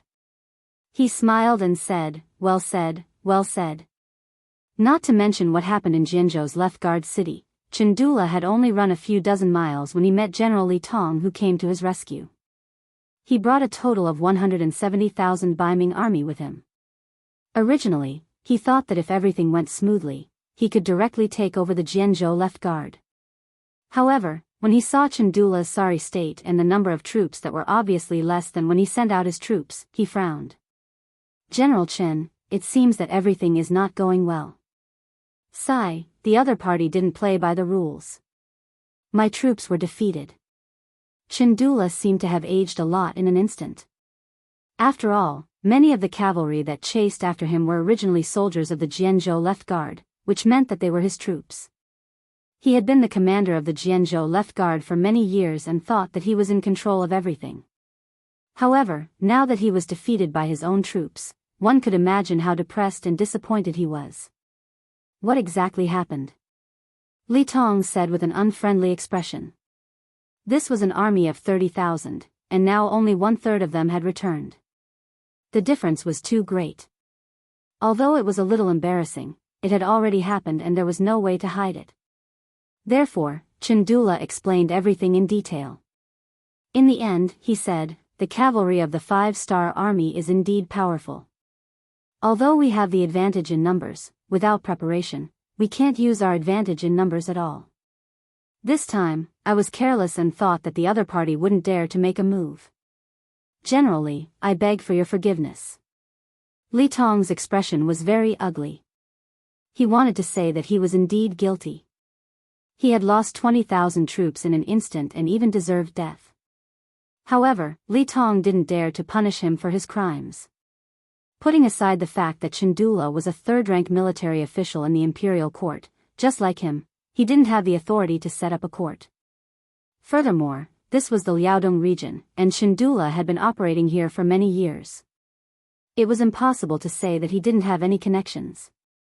If he dared to kill such a person, he would definitely receive the full force of the other guards. If that was the case, it would be strange if he felt good about it. Even if he could not incriminate Chandula, Li Tong would not let Chandula have a good time. After thinking for a while, he said, "General Chen, no matter what, we have lost 20,000 soldiers and horses this time. Moreover, all of our provisions have been taken away. The provisions of our army will not last for more than a few days. Do you think this was an opportunity for Chengdu to perform meritorious deeds, and also to negotiate conditions? If you don't want to be punished, you have to do something. How could Chandula not understand? He immediately patted his chest and promised, "Generally, don't worry. I am very familiar with this area. Whoever has money and provisions is in my heart. How about this? I will go find them now and collect taxes again. Then I will have to trouble you, General Qin." Li Tong was waiting for this sentence. Only at this moment did his expression become better. The two of them immediately divided the work. They decided that tomorrow morning, Li Tong would lead his troops out of the Jian province left guard and try to take over the place. Chandula would go to the nearby area to collect provisions. No matter what, they couldn't let the army starve. Not to mention the process of collecting provisions and the resentment of the people by Chandula's 10,000 soldiers, Li Tong and his army of 170,000 arrived at Jian province left guard city the next morning. From afar, banners were fluttering in the wind, and soldiers were standing guard. It looked like they were ready for battle. Looks like the other side has a lot of soldiers. How about this? Arrange someone to call the city. Oh right, before you go, you must prepare the defense, especially the horse-repelling stakes. You must arrange more of them. With the previous example of Chandula's army being defeated, Li Tong didn't dare to be careless. That's right, Jian province left guard seemed to have a lot of soldiers standing guard. What Li Tong didn't know was that most of them were his comrades in the Baiming army yesterday. It turned out that Bai Shuang was still worried about the lack of soldiers. In yesterday's battle, he directly took 15,000 captives. He used the method of giving them money to win them over. This time, he didn't give them much money, only 2 taels per captive. In his words, they would be heavily rewarded after they achieved military merits. The Baiming captives firmly believed this point. Because just last night, they saw with their own eyes that the 3,000 captive soldiers of the Jianzhou left guard left behind in the city, although they didn't leave the city to fight, because of their contribution to the defense of the city, each of them was rewarded with 1 tael of silver. They didn't do anything, but they received money. Such a good thing really happened in front of them. Just based on this, everyone believed in Bai Shuang's words. With the addition of these 15,000 captives, Bai Shuang was full of confidence. He was no longer thinking about how to defend the city, but how to cooperate with the 1st Cavalry Division's main force to destroy the Baiming army. The persuasion to surrender began. A Baiming emissary who was eloquent came to the city and shouted loudly. It was nothing more than that if they surrendered now, they could live. Otherwise, once the city was captured, everyone who helped the 5-star army would be punished and so on. These words could be said to be useless. On the contrary, under this threat, it only made the captives rely on the 5-star army even more. Bai Shuang watched from the city gate tower without any intention of stopping. This gave the Baiming emissary even more confidence. He thought that Bai Shuang was really afraid. As a result, his threats became even more intense. When the soldiers on the city gate were about to get anxious, Bai Shuang saw that the time was right and ordered to shoot arrows. This scared away the Baiming emissary who came to persuade them to surrender. Since the persuasion failed, Li Tong had no choice but to start a siege. In order to show his military strength as much as possible, he prepared 4 echelons, each with 5,000 men. They would attack the city in turns. He wanted to let the 5-star army know how powerful he was and not give them any time to rest. In the end, he would win by exhausting them. Since ancient times, the side that attacked the city would always be at a disadvantage. After all, they had to charge into a dangerous area that was hundreds of meters away. They also had to brave the dangers of arrows, crossbows, and kerosene to reach the city gate tower. With this advantage, Bai Shuang only arranged for 3,000 men to defend the city gate tower at once.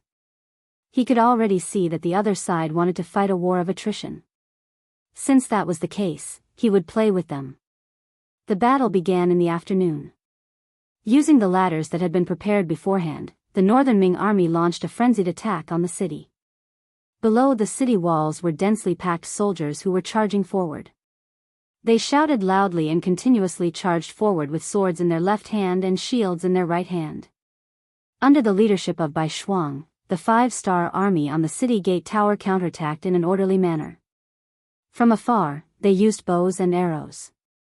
From close range, they used boulders, crossbows, and kerosene. They fully displayed their advantage of being in a high position and repelled the enemy wave after wave. From afternoon to night, 2 groups of 5,000 men were defeated. Facing this result, Li Tong's expression didn't change. This was already within his expectations. However, no matter how much he had to pay, he didn't have any intention of stopping. Strictly speaking, this was his first battle since he came here.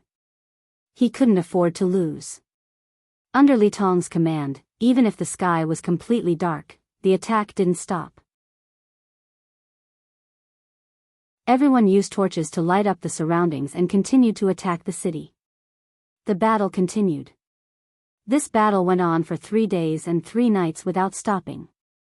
After 3 consecutive days of attacking the city, there were no victories. Bai Shuang, who was defending the city, lost more than 6,000 Baiming captives in 3 days and 3 nights. Among them, 4,000 were injured and couldn't participate in any battles for a while. On the side attacking the city, Li Tong's army suffered heavier losses. More than 30,000 men were killed or injured. Most of the soldiers were exhausted and their provisions were about to run out.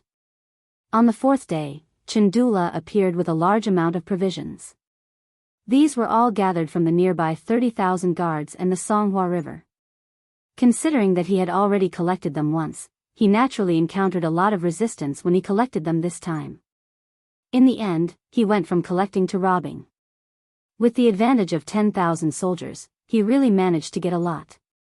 This could be considered to have completely solved the problem of provisions in the army. Looking at the piles of provisions and the stolen silver, which were like a small mountain, Li Tong finally breathed a sigh of relief. He looked at Chandula, whose eyes were bloodshot, and said, "General Chen, you've worked hard." Chandula smiled bitterly and said, "It doesn't matter if it's a little hard. However, this second collection will cause a lot of damage to the people nearby. I hope this battle will end soon and give them a chance to recuperate." "It definitely will," Li Tong said confidently.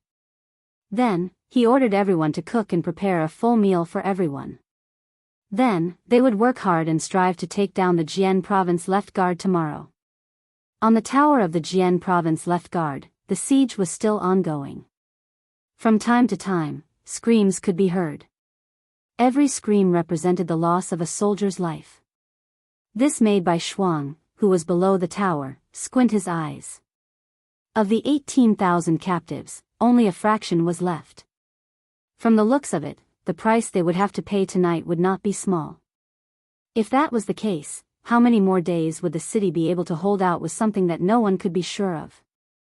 This time, Bai Shuang had miscalculated. He had overestimated the combat power of the Baiming captives. He thought that with the high walls of the city, there would be no problem at all to defend the city. However, when the battle really started, it was a completely different matter. The military quality was not good, and they did not know how to cooperate. Some of the soldiers were even very timid. When they saw the densely packed siege army below the city, their legs went soft before the battle. All these changes caused him to suffer such a great loss. If the strength of the Baiming army was not average, it would be hard to say if they could achieve a 3-to-1 ratio.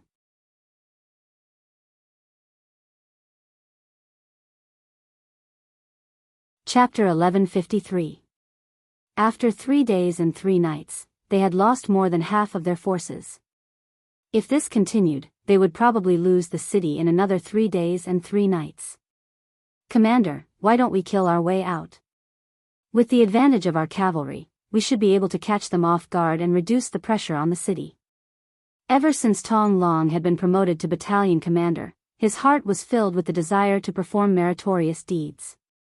He had noticed that Bai Shuang's black cloak, which represented his status as a regiment commander, was very eye-catching. If he wanted to gain merit, he could only perform well on the battlefield. Fighting outside the city was undoubtedly the best opportunity. How could Bai Shuang not know that a cavalry attack could turn the tide of the battle? However, he did not think that the Baiming army, who had suffered a loss once, would be unprepared. Although he could not see anything from the tower, he had a feeling, or perhaps his sixth sense, that the Baiming army was waiting for their cavalry to leave the city. Battalion Commander Tong, there is no need to rush. Before we know the enemy's background, any action outside the city is a risk. Unless it is absolutely necessary, we will not take the risk. Considering that there was no evidence, Bai Shuang did not say it clearly. However, when Tong Long heard these words, his face was filled with displeasure. Commander Bai, you can't be afraid, right? If that is the case, then hand over my 2,500 cavalry and I will go out to fight. Impudent. Bai Shuang suddenly let out a cold snort, and the aura of his entire body was released, shocking Tong Long on the spot. All along, Bai Shuang had given him the impression that he was very refined, even when he was killing enemies on the battlefield. Perhaps this had something to do with the fact that he had learned from Yang Qindong, but this did not mean that he did not have a temper. When people were chatting in private, they could talk about anything. However, when it came to a battle, when it involved the lives of tens of thousands of people, he could not be careless. Otherwise, not only would he die, he would also let down his teacher, who had valued and nurtured him. There can only be one military order in the army. Tong Long, are you going to disobey a military order? Bai Shuang's aura surged as he asked in a thunderous voice. Tong Long himself was indeed somewhat undisciplined. Otherwise, he wouldn't have led 3,000 cavalrymen out of the city despite Chandula's disapproval. In the past, he had not taken Chandula seriously because the Tong family was powerful enough in the Jianghu left guard. But now, when he faced Bai Shuang, especially when he shouted at him, he unconsciously became a little timid. When he saw that the other party was angry and reprimanded him with military discipline, he quickly cupped his fists and said, "Your subordinate doesn't dare. It's best if you don't dare. I can also tell you clearly that no means no. If you dare to act without permission, even if you come back victorious, you will be punished by military law. The lightest punishment will be 50 beatings, and the heaviest punishment will be beheading. You decide for yourself." Bai Shuang left this sentence and walked towards his small courtyard. There was still a big battle tomorrow, so he had to seize every moment to rest. Tong Long, who was left behind, had an ugly expression on his face. If he sent out troops without permission, he would be punished even if he won. This made his thoughts of doing something wrong disappear instantly. Now that he had betrayed Baiming, if he offended the 5-star army, there would be no place for him in the world. Suppressing the thought of sending out troops alone, Tong Long shook his head and left. In his heart, he was only thinking that if the city was really in danger, Bai Shuang would probably accept his suggestion. Bai Shuang did the right thing this time. This was because Li Tong had already prepared an army of 10,000 men under the Jianghu left guard city. They carried bows and arrows on their backs and formed a semicircle, waiting for the 5-star army's cavalrymen to appear. Then, they would surge forward and deal a heavy blow. Considering that Chandula's army had been defeated, Li Tong made an extra move. It was a pity that it hadn't been used yet. It didn't matter. Although it hadn't been used, Li Tong wasn't discouraged. In his opinion, since the provisions had been supplied, he only needed to continue attacking the city. With the advantage of military strength, there wouldn't be any place that he couldn't conquer. He had even thought about it. He would launch an even fiercer attack tomorrow morning. He was determined to take down the Jianghu left guard city. This battle would also become a stepping stone for him to come to the Liaodong region. With this battle, he would definitely gain great merit and be valued by the emperor. However, what Li Tong didn't know was that there was a group of black figures gathering on a hill 50 kilometers north of them. If someone happened to see this scene and was able to clearly see who was coming, they would definitely be very surprised. This was because they were the main force of the world-famous 1st Cavalry Division. The people gathered here were the main force of the 1st Cavalry Division, led by Tianhu. It had been more than 3 days since Bai Shuang sent people out to deliver the letter. Relying on their speed, they quickly arrived here. Now, even the closest 5th Regiment had gathered. 8,000 of the most heroic cavalry had appeared. They would form an unstoppable torrent as they rushed towards the target. The soldiers below had temporarily built a house with wood and leaves. Tian, who was staying here. At this moment, he was waiting for Yang Chendong's return telegram. The reconnaissance cavalry sent out earlier had already reported the battle situation of the Jianghu left guards. After learning that Commander Bai Shuang had been guarding the city for nearly 4 days, Tian decided to attack immediately. After all, the battlefield was unpredictable, and one mistake could lead to an outcome that no one could predict. Once the Jianghu left guard city was really taken down, the role of the cavalry would be greatly reduced. This was not what Tian wanted to see. The telegram had been sent out. After all, this war involved more than 200,000 people. Even Tian couldn't act on his own. He had to report it to his superior and get permission. Hasn't the telegram been sent back yet? Half an hour had passed, but there was still no news. Tian who had always been calm, became a little anxious and began to ask for the first time. No. The telegraphist of the 1st Cavalry Division shook his head and continued to stare at the radio station. He didn't dare to miss the slightest movement. Tian frowned slightly. He knew about Yang Chendong's situation. There were 3 radio stations around him, and one of them was a motor that could be manually generated. With these, it was impossible for the radio station to run out of power. Then why didn't he call back after receiving the telegram? According to the rules, the army couldn't act rashly without a reply. But if there was no reply, would they have to wait forever? It was not an exaggeration to say that the Jianghu left guard city was racing against time. One more day meant one more day of danger. Someone, send another telegram to ask. Tian who was a little anxious, continued to send an order to the telegraphist. What Tian didn't know was that 30 kilometers northeast of them, there was a group of cavalrymen rushing towards them at high speed. From afar, they were all dressed in black clothes, black armor, and black cloaks. Streaks of murderous aura constantly collided with the surrounding air. Only one cavalry unit in the world could carry such a murderous aura and be so well equipped. It was Yang Chendong's black cavalry. Just behind these cavalry units, a torrent of bicycles followed. Their speed was not much slower than that of the war horses, and they always maintained a certain distance from the cavalry. If one looked carefully, one would see that these bicyclists were all carrying long objects wrapped in black cloth behind them. What else could they be if they weren't spears? The team was constantly moving forward. Among them, a white horse under a golden cloak was particularly eye-catching. At this moment, beside the white horse, there was also a strong man riding a war horse who was saying something.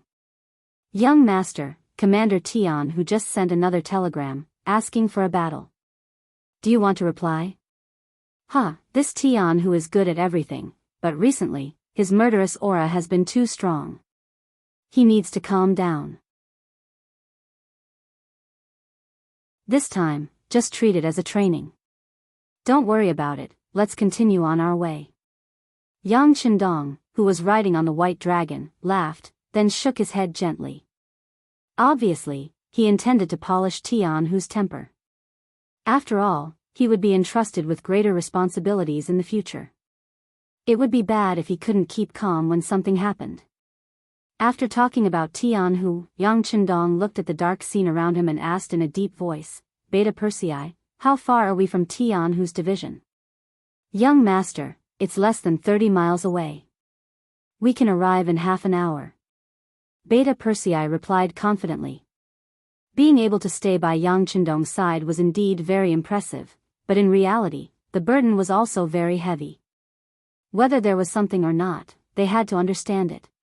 Very good. Inform the team that there's no need to rush. Try to preserve the team's physical strength as much as possible. This time, we'll test the strength of the 1st Cavalry Division. Yang Chendong smiled. The reason why he didn't reply to the telegram was because he wanted to test them. It was said that the 1st Cavalry Division was very powerful. This time, Yang Chendong wanted to test it himself. The test stone was his own 1,000 Black Knights and the 4th Army Division.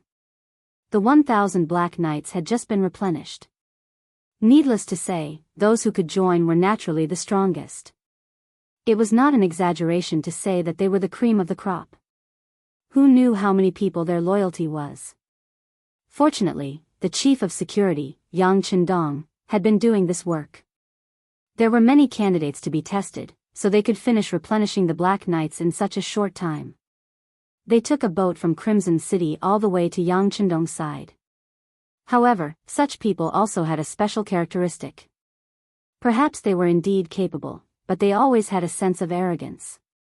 Yang Qindong wanted to use this opportunity to test their strength. At the same time, he wanted to warn them that although the Black Knights were strong, if they didn't work hard, they could be overtaken by others. The 4th Army Division was needless to say. Firearms had a natural advantage over cold weapons. In order to suppress the momentum of the 1st Cavalry Division, Yang Qindong specially allowed the 4th Army Division to participate and asked them to use empty shells.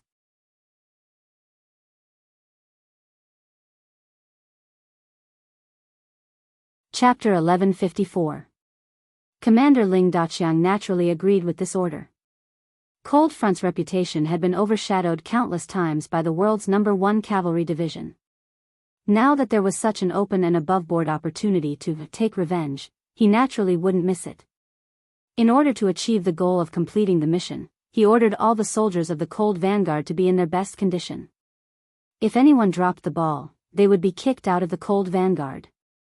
This was no longer just a matter between the 4th Infantry Division and the world's 1st Cavalry Division. It concerned the reputation of the entire Cold Vanguard. Under Yang Qindong's orders, close to 10,000 soldiers quietly arrived. The scouts sent by the 4th Division and the Black Knights were the best scouts. Very quickly, the scouts sent by Tian who were eliminated one by one.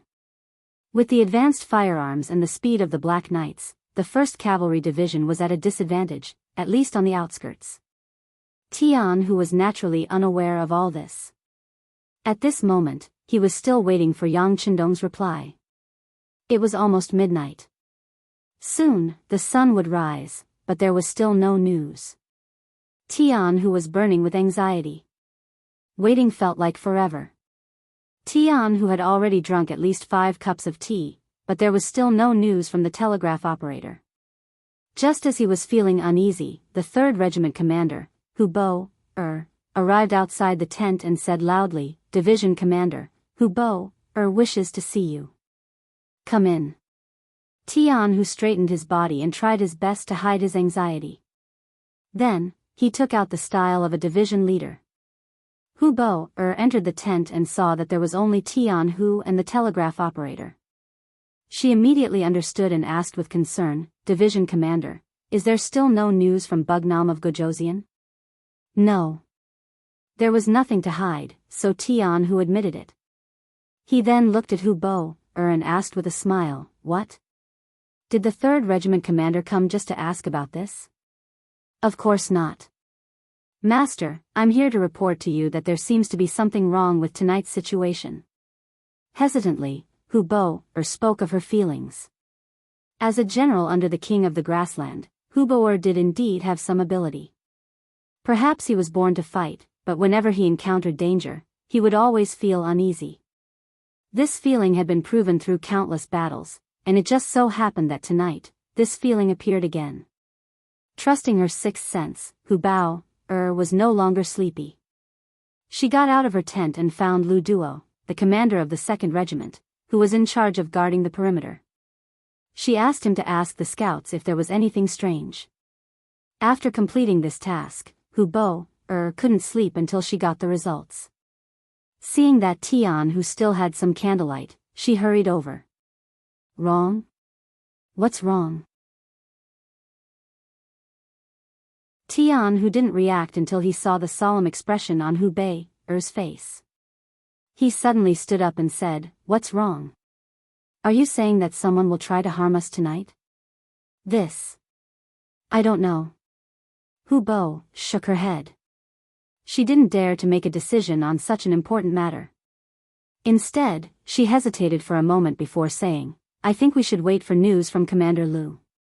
Tian Hu was usually a careful person. Otherwise, the 1st Cavalry Division wouldn't have achieved such great results under his leadership. However, he couldn't believe that someone would dare to target him. Was it that General Li Tong from Baiming? He should still be attacking the Jianzhou left guard right now. How could he have the time to cause trouble for him? Just as he was in disbelief, footsteps came from outside the door. Then, Lu Duo said, "2nd Regiment Commander Lu Duo wants to see Master." "Come in." Tianhu knew that Lu Duo must have brought some news. Moreover, from Lu Duo's somewhat anxious footsteps, Tianhu faintly felt that something was wrong. Lu Duo quickly appeared in front of Tianhu. As expected, his complexion was not good. He first nodded to the 3rd captain, who had reported to him. Then, he looked at Tianhu and said, "Division Master, I just sent someone to contact our scouts. There are more than 10 of them who have yet to contact us." "Which direction?" Tianhu knew that for the safety of the army, they had to send out close to 100 cavalrymen every night. Now that there were more than 10 cavalrymen who couldn't be contacted, it was very likely that there was a problem in one direction. "Northeast," Lu Duo said in a doubtful tone. It was no wonder that he had such an attitude. The Northeast was already under the control of the 5-star army. There shouldn't be any problems there. Even Tianhu was confused. Northeast? How is that possible? As he spoke, he walked over to the map. Yes, that's the territory of the 5-star army. There shouldn't be any problems there. But it is true that we have lost contact with the scouts there. Lu Duo was the person on duty tonight. He couldn't understand. Since we have lost contact, we have to be more vigilant. Who had been the first to report, was still very resolute. That's right. Tianhu quickly recovered from his shock. He looked at Lu Duo and said, "Regiment Commander Lu, immediately gather the soldiers. Whether or not there really is a problem, we can't take any chances." "Understood." After receiving the order, Lu Duo nodded and agreed. He then turned around and went to carry it out. Even Hu Bei stepped forward. He wanted to prepare his 3rd regiment for battle as well.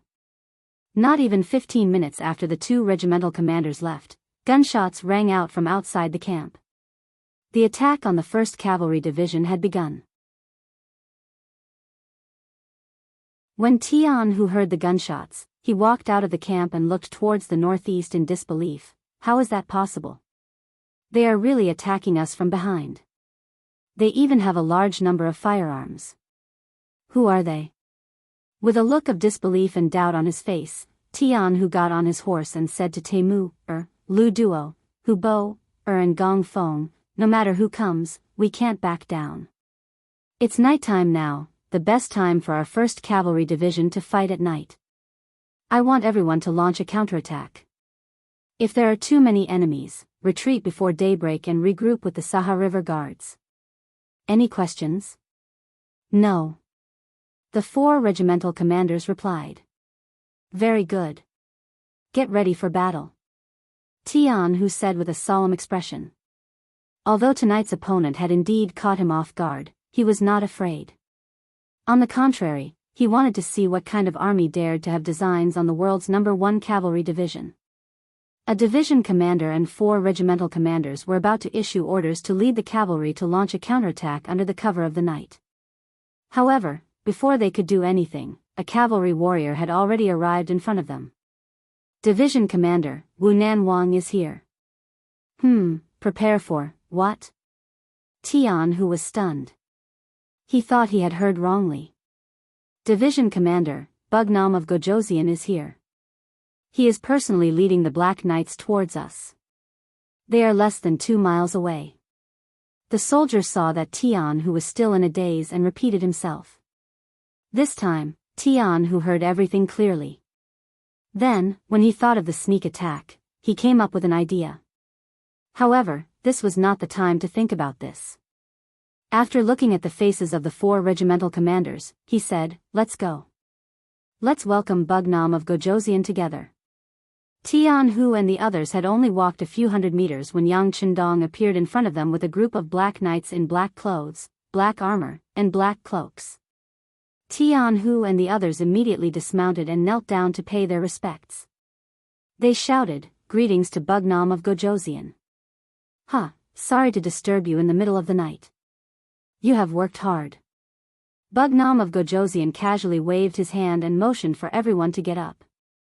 The meaning behind this sentence made Tianhu raise his head again. "Teacher, were you the one who arranged the sneak attack tonight?" Not bad. You reacted quickly. In fact, your performance was not bad. You were able to gather the troops so quickly. This made the feast that I prepared for you unable to come true."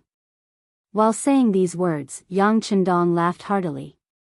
Obviously, he was quite satisfied with this result. Yang Chendong was not angry. Tianhu's heart was at ease. Then, he thought of something and said, "Teacher, do we have any other problems?" There is a problem." At this moment, Yang Chendong's expression became more serious. As I said before, even cavalry scouts need to have two groups, one in the open and one in the dark. When necessary, there needs to be a third group to observe everything in the dark. However, you obviously did not do that this time. You only arranged for one group of cavalry to be in charge of guarding. This is not good. War is not child's play. Even if the northeast is your rear, you still have to act according to military discipline. By the way, who is in charge of guarding tonight? Bugnam of Gojoseon. It's your subordinate. The 2nd Regiment Commander, Lu Duo, walked out with a red face. Regiment Commander Lu, you bear a lot of responsibility for tonight's incident. In order to show military discipline, I will deduct half a year of your salary. Do you have any objections? By the way, you have the same leadership responsibility as your division commander. Half a year of your salary will also be deducted. Yang Chendong said in an unquestionable tone.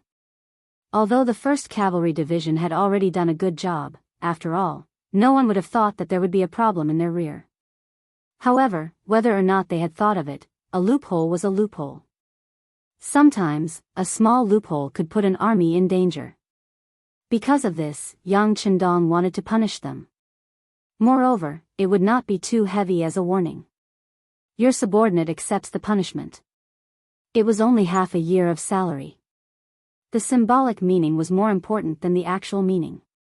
Tianhu and Lu Duo admitted their mistakes. Good. Since everyone is awake, then don't sleep anymore. Get ready. We are going to send a gift to the Baiming army. After dealing with the matter in front of him, Yang Chendong's eyes were filled with the aura of an elite. This Li Tong had guts. He actually dared to attack a city that belonged to the 5-star army. If he did not show him how strong the 5-star army was, how could he show the strength of the 5-star army?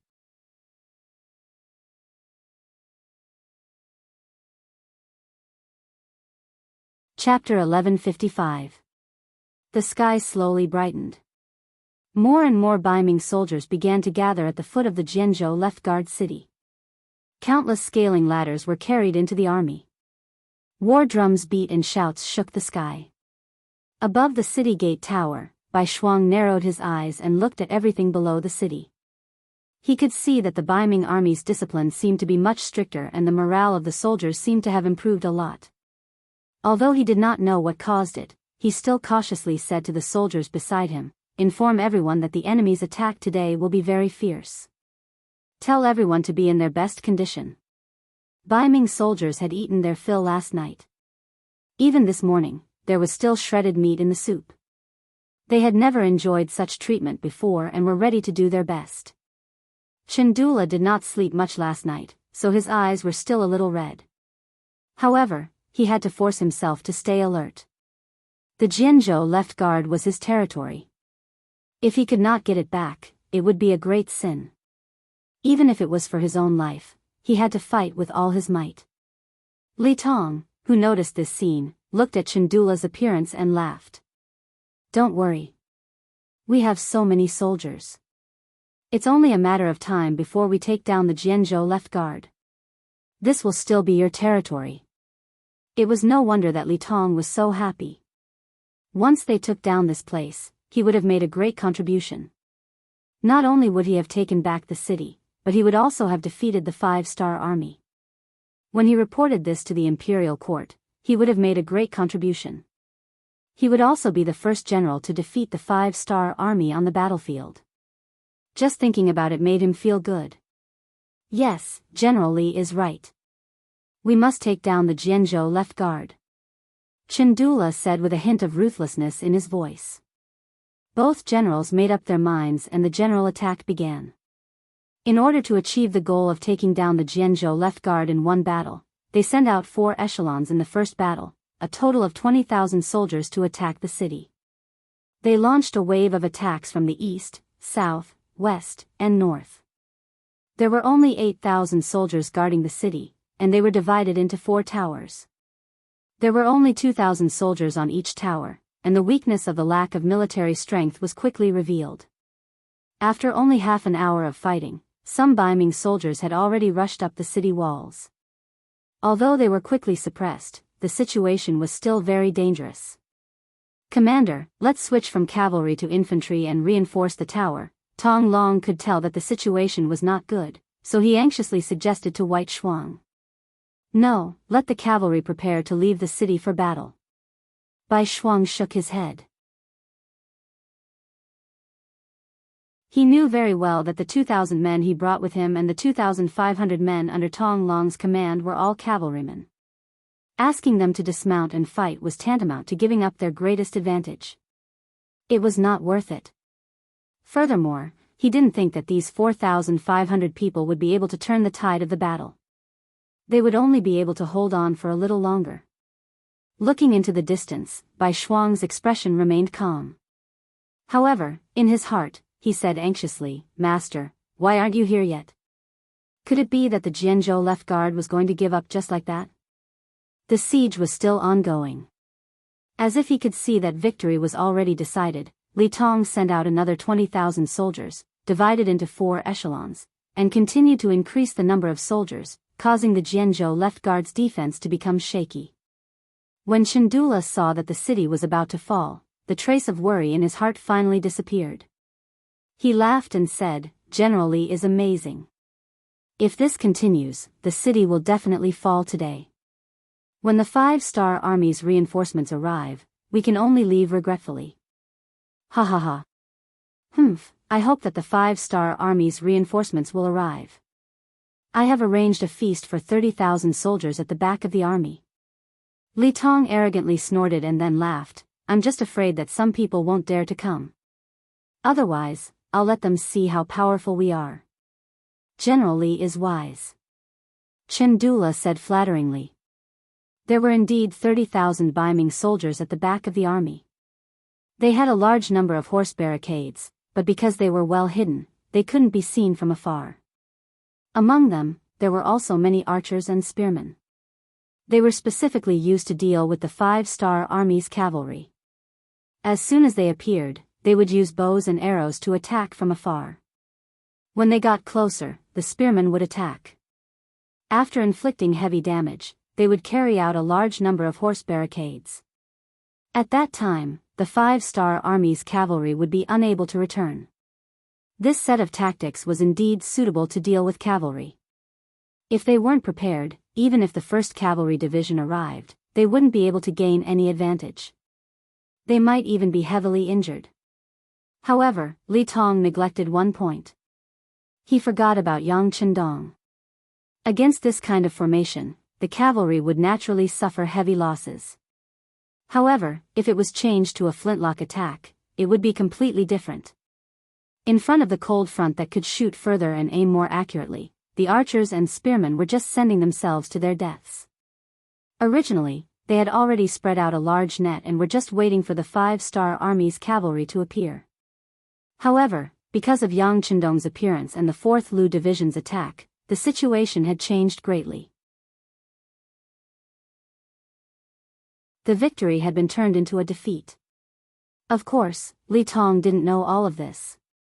If he knew that Bugnam of Gojoseon and the 4th Lu Division would appear here, he wouldn't be so confident. he would have retreated to a nearby city to hide. Many times, war was also about information. The side with more accurate information would have the upper hand and be able to obtain the final victory. Yang Qindong brought the army over. In order to conserve the soldiers' stamina, they didn't rush over very quickly. When they saw the 30,000 Baiming army blocking their path, 4 hours had already passed since Li Tong gave the order to attack the city. Teacher, it seems like the Jianzhou left guard is in danger. I don't know if Commander Bai Shuang can hold them off. Why don't I lead the cavalry to charge first? Sensing the intensity of the battle ahead, Division Commander Tianhu volunteered. Don't be in a hurry. You have to believe in Bai Shuang. He isn't someone who will just sit there and wait for death. Since there aren't any cavalry charging out of the city gates, it shouldn't be the end yet. What we need to do now is to deal a heavy blow to the Baiming army in front of us. Only then will we be able to completely turn the situation around. Yang Qindong's eyes were as sharp as a hawk's. He could immediately tell that the 30,000 Baiming army in front of them were here to block their path. Tian, who naturally didn't dare to question Yang Qindong's orders. He looked at the 30,000 Baiming army in front of him and said with pride. Humph, it's only 30,000 Baiming infantry. Although there are a lot of them, they are nothing in front of the 1st Cavalry Division. Teacher, please wait a moment. Let's see how I break through them. As he spoke, Tian, who was about to order the brothers of the 1st Cavalry Division to attack. After all, winning a battle with a small number of people was a common occurrence in their eyes. No. Yang Qindong grabbed Tianhu, who was about to leave, and said with bright eyes, "Can't you see that the enemy is full of archers and spearmen? They are all used against cavalry. Also, they are standing so close together. It's obvious that they are hiding something. They might even have something that is used against cavalry. It's not wise to rush out now." After Yang Qindong's analysis, Tianhu didn't act rashly. It wasn't that he hadn't encountered a formation that was used against cavalry before. However, with the bravery of the soldiers and the tip of the arrows, there was nothing that couldn't be broken through. As for the archers' attacks, they were nothing in front of the 1st Cavalry Division, who had a blade and a shield. It was the same for the spearmen. As long as they charged forward fiercely enough, they could completely crush their opponents. Then, it would be time for the autumn wind to sweep away the fallen leaves. However, if the enemy was still hiding some trump cards, then it would be bad. After all, the 1st Cavalry Division's biggest weakness was that they were too few in number. They only had 8,000 men now. Even if they lost 3-1, they couldn't afford to lose so many men. Teacher, there's no hurry. Let the 4th Master Lu take action. They have been holding back for a long time. Moreover, the formation in front of them doesn't have the slightest bit of obstruction. Yang Qindong saw Tianhu's hesitation and chuckled. Then, he turned to the 4th Master Lu's Ling Daqiang and said, "Master Ling, is there any problem with leaving the first battle to you?" Other than the 4th Master Lu, the rest were all cavalry. Ling Daqiang originally thought that he wouldn't have anything to do in this battle and was prepared to capture captives. But now that the first battle was going to be handed over to him, how could he possibly decline? Thus, he immediately agreed with a face full of joy. "6th young master, just wait and see. An opponent like this who doesn't even have the slightest bit of resistance is exactly like a meal on a plate for us 4th Master Lu, ha ha ha." The spearmen were afraid that the enemy would hide. If there were any obstructions, then it would be depressing. But now, the enemy was on the open ground. They were no different from live targets. As for the archers and spearmen, how could any of them reach them? Good, then quickly go and prepare. Yang Qindong was also worried that Bai Shuang wouldn't be able to defend the city and would rush out first. If that was the case, then once the Baiming army entered the Jian province left guard, it would take a lot more time and effort to capture him. This wasn't something that he wanted to see. After Ling Daqiang agreed, he went to prepare. The 4th Master Lu was originally part of the Cold Vanguard formation. It was an absolute elite force. After the order was given, the 4 regiments under it spread out and began to charge towards the 30,000 Baiming army blocking the way. The 30,000 Baiming army was currently gathered together out of boredom. The mission that Li Tong gave them was to stop any cavalry from the 5-star army that wanted to reinforce the Jian province left guard. However, seeing that their attacks were getting fiercer and fiercer, and that the city was about to be taken, there was still no sign of any reinforcements. Many of them began to slack off, thinking that no more enemies would appear.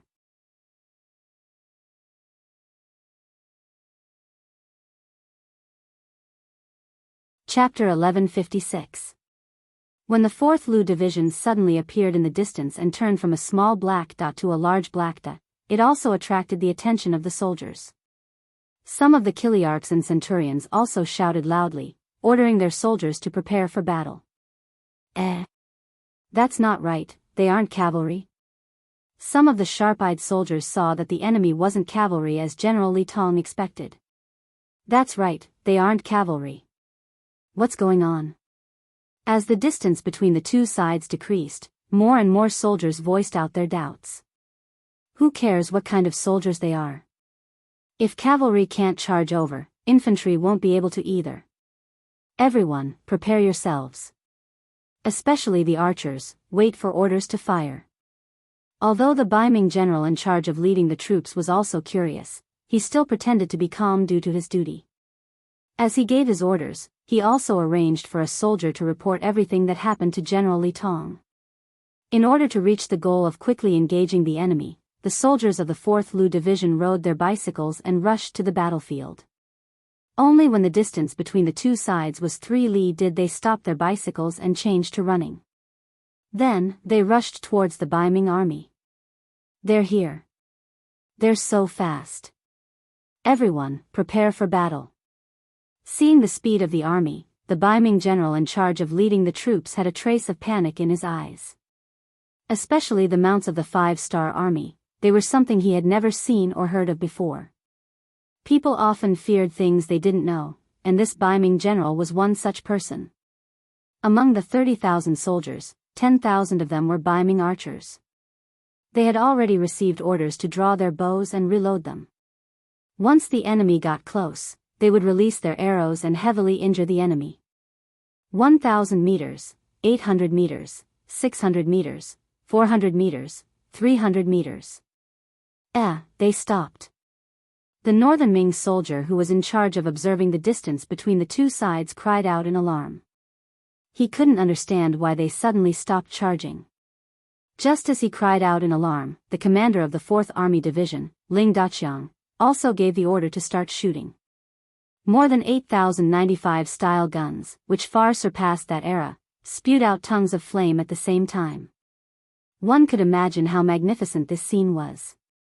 With no one able to attack them, the 4th Division was like an aircraft carrier on land, constantly firing bullets as they slowly moved forward. As they continued to advance, one by one, the Baiming soldiers were hit by bullets and fell to the ground. They were like wheat being harvested, unable to struggle at all. This scene caused the 10,000 Northern Ming archers to be dumbfounded. Seeing their comrades fall to the ground one after another, and the arrows they shot were simply not enough to cover the distance. In other words, at this moment, they could only passively take a beating without the slightest ability to retaliate. The originally high morale of the soldiers quickly plummeted. No one knew who was the first to be afraid, as he threw down the bow in his hand and turned to flee. This action caused even more archers to abandon their bows and flee. When the situation began to spread, no matter how much the Baiming general shouted, it was no longer of any use. Hold on, hold on. Where are the pikemen? If there are any deserters, kill them without mercy.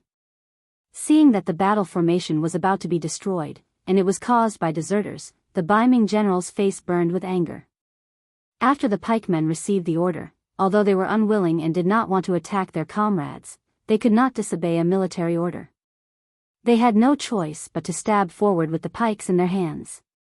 In just a few flashes of pikes, more than 1,000 Baiming army archers fell, and they finally managed to stop their retreat. Where are the sharpshooters? Do you see that Baiming general on the horse? Shoot him down.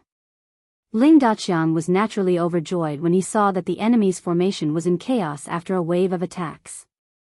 However, seeing that the situation was about to be stabilized, how could he be willing to give up? He scanned the surroundings with his binoculars and locked onto the Baiming general. There was no lack of sharpshooters in the cold vanguard army. They usually had good eyesight and were fed countless bullets.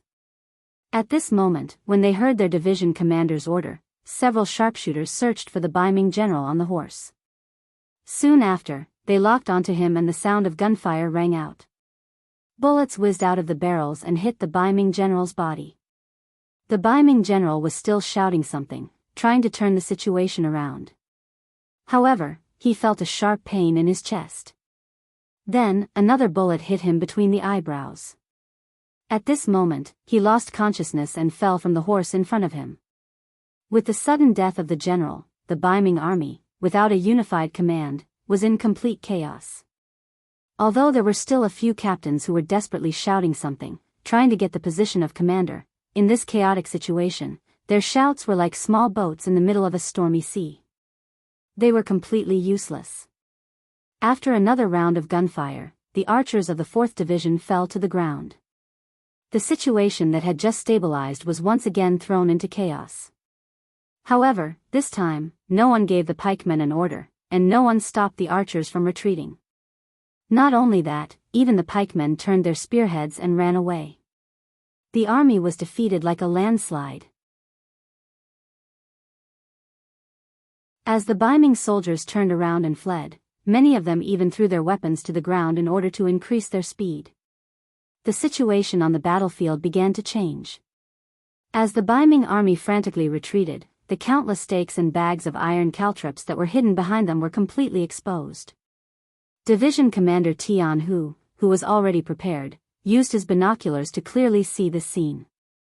He couldn't help but feel that it was a close call. If it wasn't for the 6th young master stopping him, the 1st Cavalry Division would have suffered a great loss. The stakes could affect the speed and offensive power of the cavalry. As for the iron caltrops, it was needless to say. With its 4 sharp points, it was enough to cause heavy damage to the cavalry. How ruthless. Since that's the case, don't blame us for being impolite.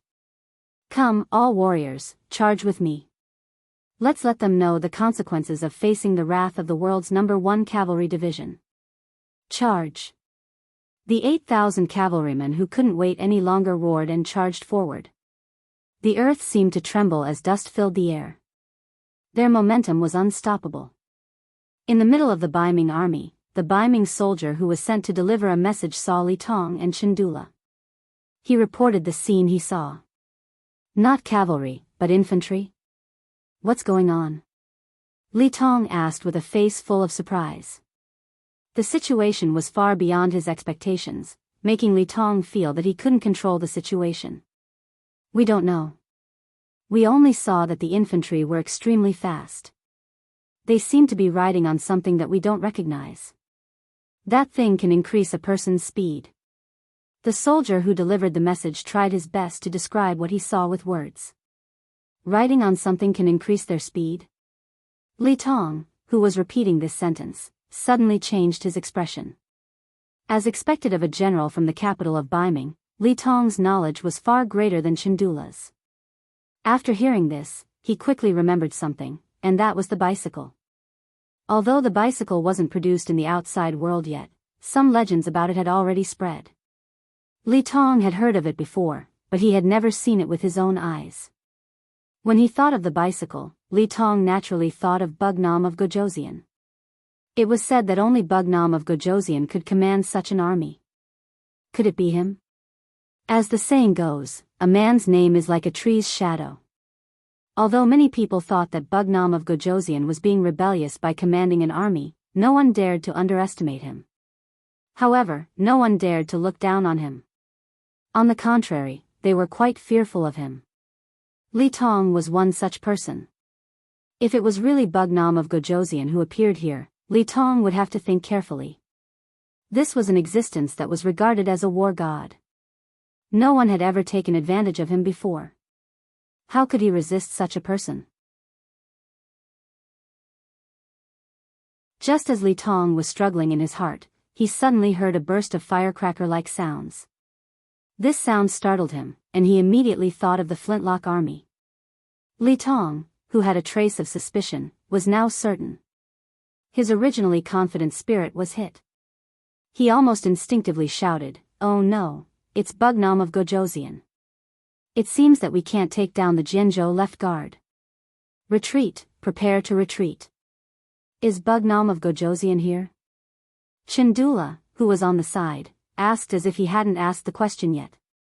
Then, he looked at Li Tong and said, "General Li, we have hundreds of thousands of soldiers. Even if he's here, what's there to be afraid of? We can still fight him."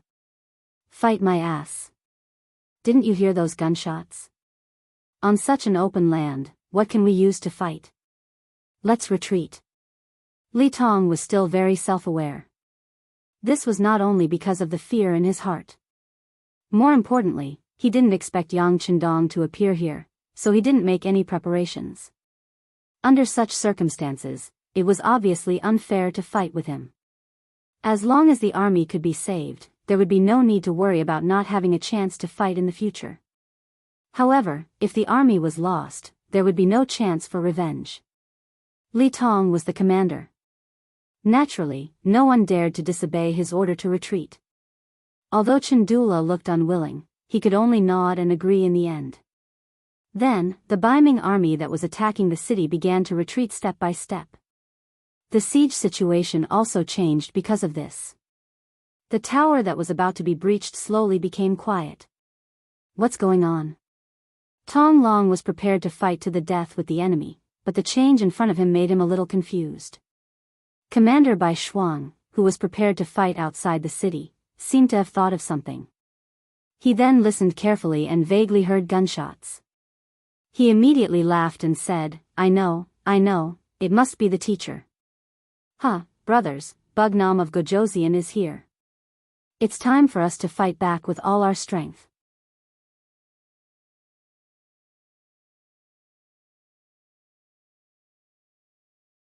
Chapter 1157. Bai Shuang had studied with Yang Chendong before, so he was quite familiar with the sounds of guns.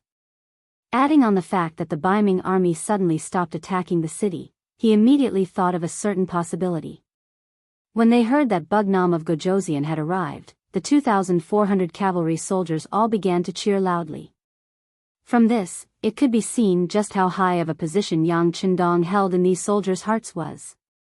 Even Tong Long, who had never seen Yang Chendong before, became extremely excited. During this period of time, he had only heard about Bugnam of Gojoseon, and he was about to come out of his cocoon. Now that he could finally see his face, how could he not be excited? Let's go, charge out with this commander and meet up with Bugnam of Gojoseon.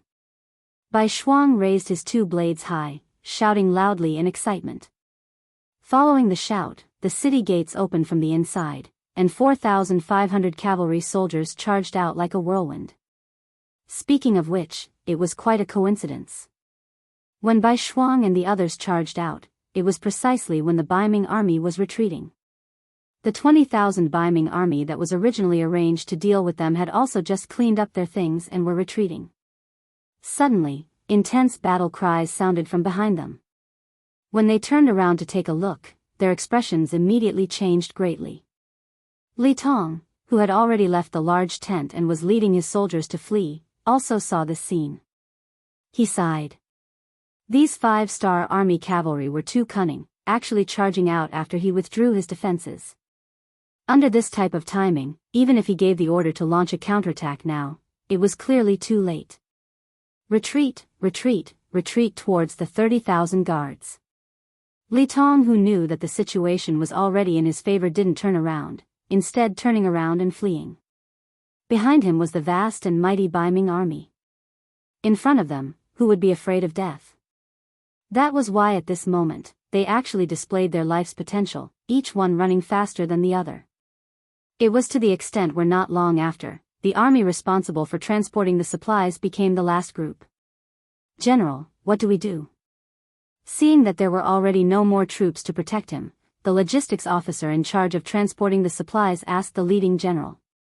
Closing his eyes, the general knew that once the provisions were lost, he would be beheaded according to military discipline. But now that he didn't have the ability to protect these provisions, he simply shook his head and said, "Forget it, they were the ones who abandoned us. It's not that we didn't try our best. Tell the brothers, if you want to escape, then run. If you can't escape, then surrender and wait for the 5-star army to come and take over. Ah. If we go like this, General, we will die. Why don't we burn the provisions? That way, we'll be able to account for it," the logistics officer suggested. No. The general immediately shook his head. If we really do that, we will definitely anger the 5-star army. At that time, we won't even have a chance to live. All right, I've made up my mind. If you want to run, then run. If you don't want to run, then stay here with me and wait for the 5-star army to pick us up. Most of the people transporting the provisions were people with average military skills. How could their speed be compared to the speed of war horses? Most of them stayed behind. Only a small number of them ran away with the mentality of a fluke. After a stick of incense's time, Commander Bai Shuang brought the cavalry over. Along the way, who knew how many of the Baiming army were killed and how many were captured?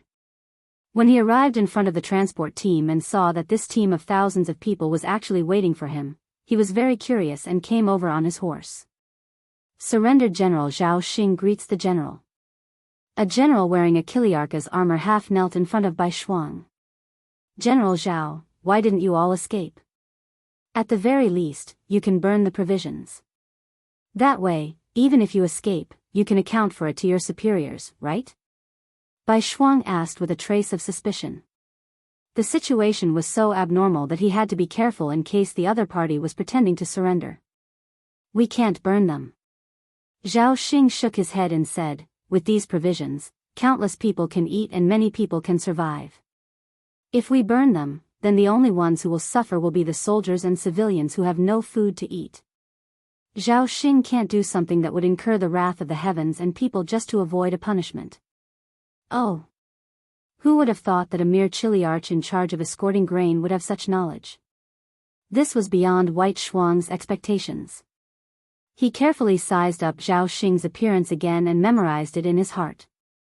Then, he took out a token from his bosom and said, "This is my position token.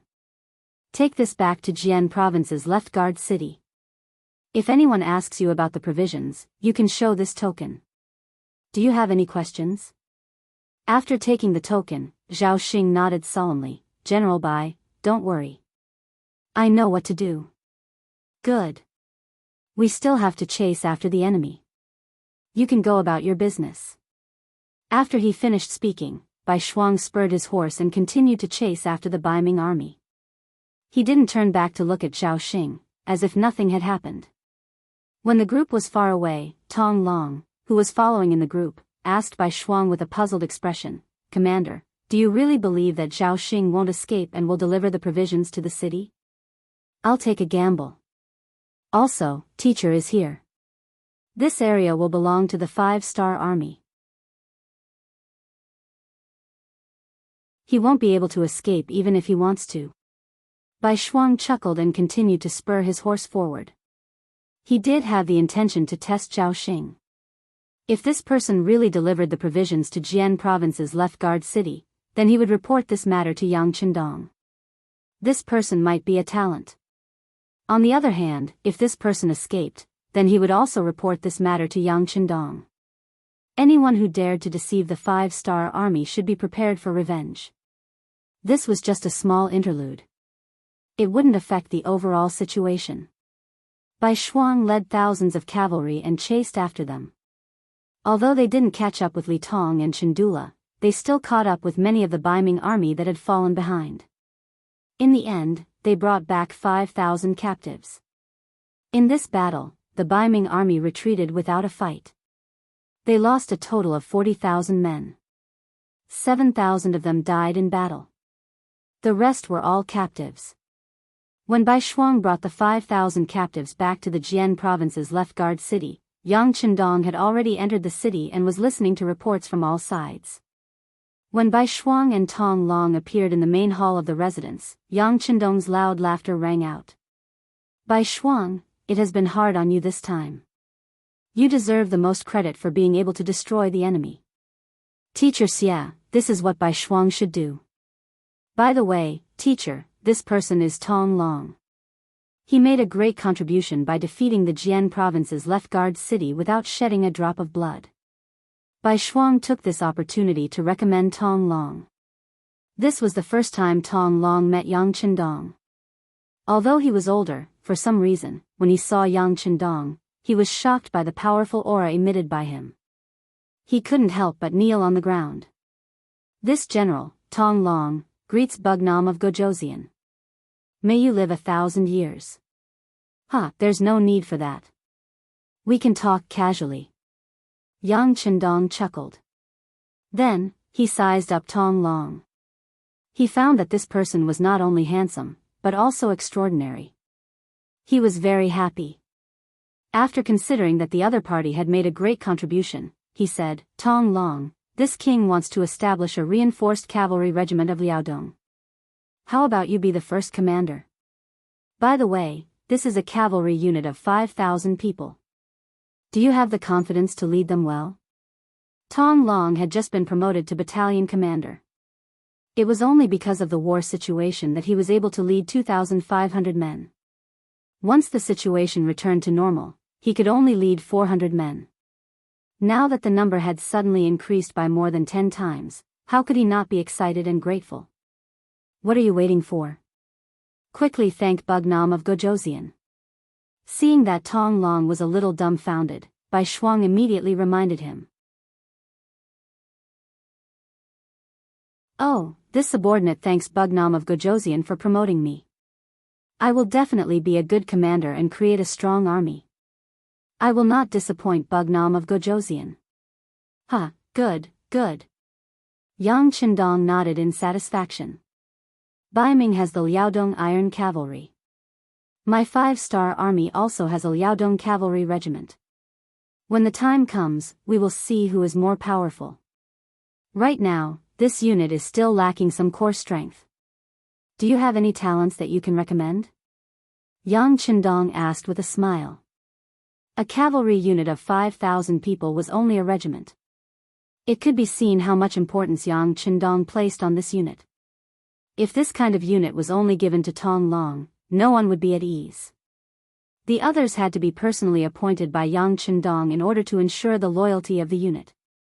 Everyone was clear about this point. Immediately, everyone suggested some candidates. Soon, there were suitable candidates for the 12 battalion commanders of the Liaodong Iron Cavalry Regiment. Next was the vice commander. Regarding this problem, no one had any good opinions.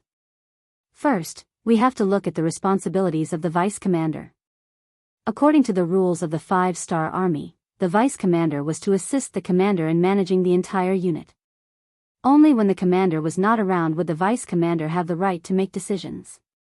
Normally, the vice commander would be in charge of logistics. Only with good service would the unit be able to win more battles.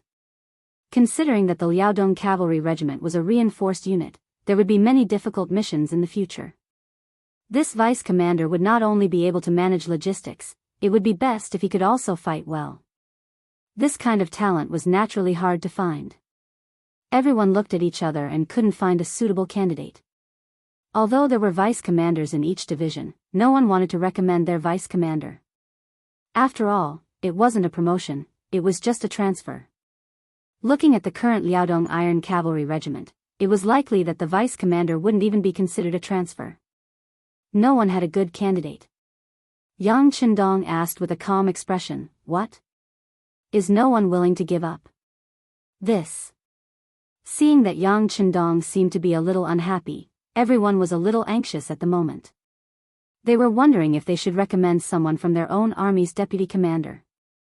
But before they could say anything, Commander Bai Shuang suddenly thought of someone and said, "Teacher, I have a suitable candidate. It's just that I don't know much about him. Why do I need teacher to look at him?"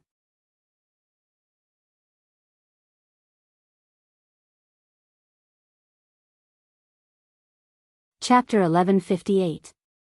Suitable, but not understanding. This sentence itself was somewhat contradictory.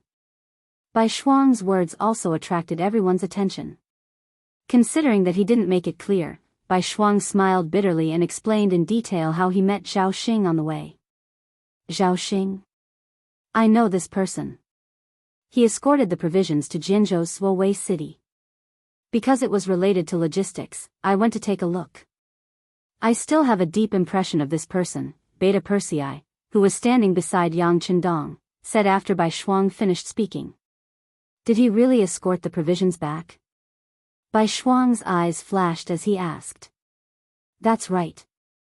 Beta Persei chuckled and continued, not only did he transport the provisions back, but he also brought 2,108 surrendered soldiers. According to him, he had a total of 2,200 soldiers. 92 of them escaped for some reason, and most of them came with him to surrender. Oh, by the way, when I went, his soldiers were lined up neatly, even the weapons in their hands were placed neatly together. To be honest, it's the first time I've seen someone surrender like this. The other officers couldn't help but nod in agreement. It wasn't that he hadn't seen people surrender before, but most of them were disheveled and dispirited, looking as if they had lost all hope in life. Their weapons were thrown everywhere, so he had never seen such a carefree and effortless surrender before. Hearing this, even Yang Qindong couldn't help but be curious. There's such a wonderful person. Come, bring him here so I can see him. I'll go. Beta Persei agreed. I'll go with second brother. Bai Shuang thought for a moment and stepped forward. He thought highly of Zhao Xing. Since his teacher wanted to see him, he wanted to say a few words to remind him. The two walked out of the main hall together. Yang Qindong looked at the people who stayed behind, and his gaze fell on the face of the 1st Cavalry Division's commander, Tian Hu. Commander Tian, how do you feel about this battle? Awesome, Tian Hu said without thinking. In this battle, the 4 regiments of cavalry had killed and captured twice the number of enemies. Most importantly, there were almost no heavy casualties on their side. The number of dead and injured did not exceed 100. This kind of difference in casualties greatly comforted him. However, he immediately recalled that they had almost been ambushed. Thinking about how the dozen or so cavalry scouts had been surrounded by the 4th Division and the Black Knights, and how not a single one had managed to escape, his old face turned red again. Tian Hu's face suddenly turned red, which made Yang Qindong swallow back the words he wanted to say. Sometimes, it was okay to give a little pressure, but if the pressure was too much, it was very likely that it would be unable to bear the burden and eventually collapse. The 1st Cavalry Division was his weapon. Naturally, he didn't want anything to happen to it. This time, Yang Qindong called out Tian Hu's name not to remind him of anything, but to consider the current situation. He wanted to expand the size of the 1st Cavalry Division. On the grasslands, there was a very powerful Baiming army called the Liaodong Cavalry. It was said that their strength was extraordinary, and they had a large number of people. They had already expanded from 50,000 to 70,000. Faced with the cavalry elites who came and went like the wind, firearms could only be used to defend, but not to attack. Yang Qindong set his sights on the 1st Cavalry Division. Cavalry against cavalry, speed against speed. Even if they couldn't win, they could at least suppress the threat they brought to him. Looking at the 1st Cavalry Division, they indeed had the qualifications and strength to fight against any opponent. The only thing they lacked was the number of soldiers, only 10,000. Against an enemy 7 times their number, even if they were powerful, they wouldn't be able to gain any advantage. Therefore, expanding the number of soldiers of the 1st Cavalry Division became an inevitable matter. Originally, Yang Qindong wanted to expand the division into an army. However, considering that there was no suitable source of soldiers, it was very likely that this would reduce their combat strength. Therefore, he thought about expanding the division on a small scale first. For example, each regiment would be expanded from 2,000 to 4,000 people. This way, it wouldn't reduce their combat strength too much, and it would also increase the number of people, which would be more useful at critical times. With this thought in mind, Yang Chendong looked at Tianhu and took the initiative to suggest, Commander Tian, if you were to choose these captives first, do you have the confidence to double the current number of soldiers without affecting your own combat strength? Tian, who was already prepared to be reprimanded by Yang Chendong. After all, he was careless in the first place. He only arranged for sentries to scout the cavalry and didn't arrange for hidden sentries. Fortunately, it was Yang Chendong who came to test him this time. If it was really the enemy, the consequences would be unimaginable. If he made a mistake, he would be punished with a plank. Tian, who didn't become arrogant because of his military exploits. He didn't expect that Yang Chendong didn't want to talk about this. Instead, he wanted to expand the division. Tian, whose eyes immediately lit up. As the opponents became stronger and stronger, especially powerful forces like Baiming, which could easily take out millions of soldiers, he felt that the lack of military strength had become the biggest obstacle restricting his performance. He wanted to raise this request to Yang Chendong not too long ago. However, considering that the 1st Cavalry Division's equipment was excellent and the intensity of their training was high, once they expanded, he was afraid that he would have to pay a large sum of money every month. Over the years, he had accumulated a lot of money. This was a matter of great importance. Tian, who suppressed his thoughts and didn't mention it. He didn't expect that Yang Chendong would take the initiative to mention it. How could he miss such an opportunity? He immediately stepped out of the formation and said, "Teacher, this student has already thought about this problem. As long as we carefully select and cooperate with the new veterans, our combat strength shouldn't decrease. In fact, it can definitely be improved. After all, with more soldiers, their momentum would be stronger. The deterrence and attack power to the enemy would also be greater. Well, since you're so confident, then it's settled. At the very least, how many people should we expand? It would be best if we could double the current strength. Of course, if we really don't have that many suitable soldiers, we can't force it. This time, what we want is a strong army, not quantity. As for how much money you need, you can tell Beta Persei later and ask him to give it to you." Yang Chendong wanted Tianhu to say this.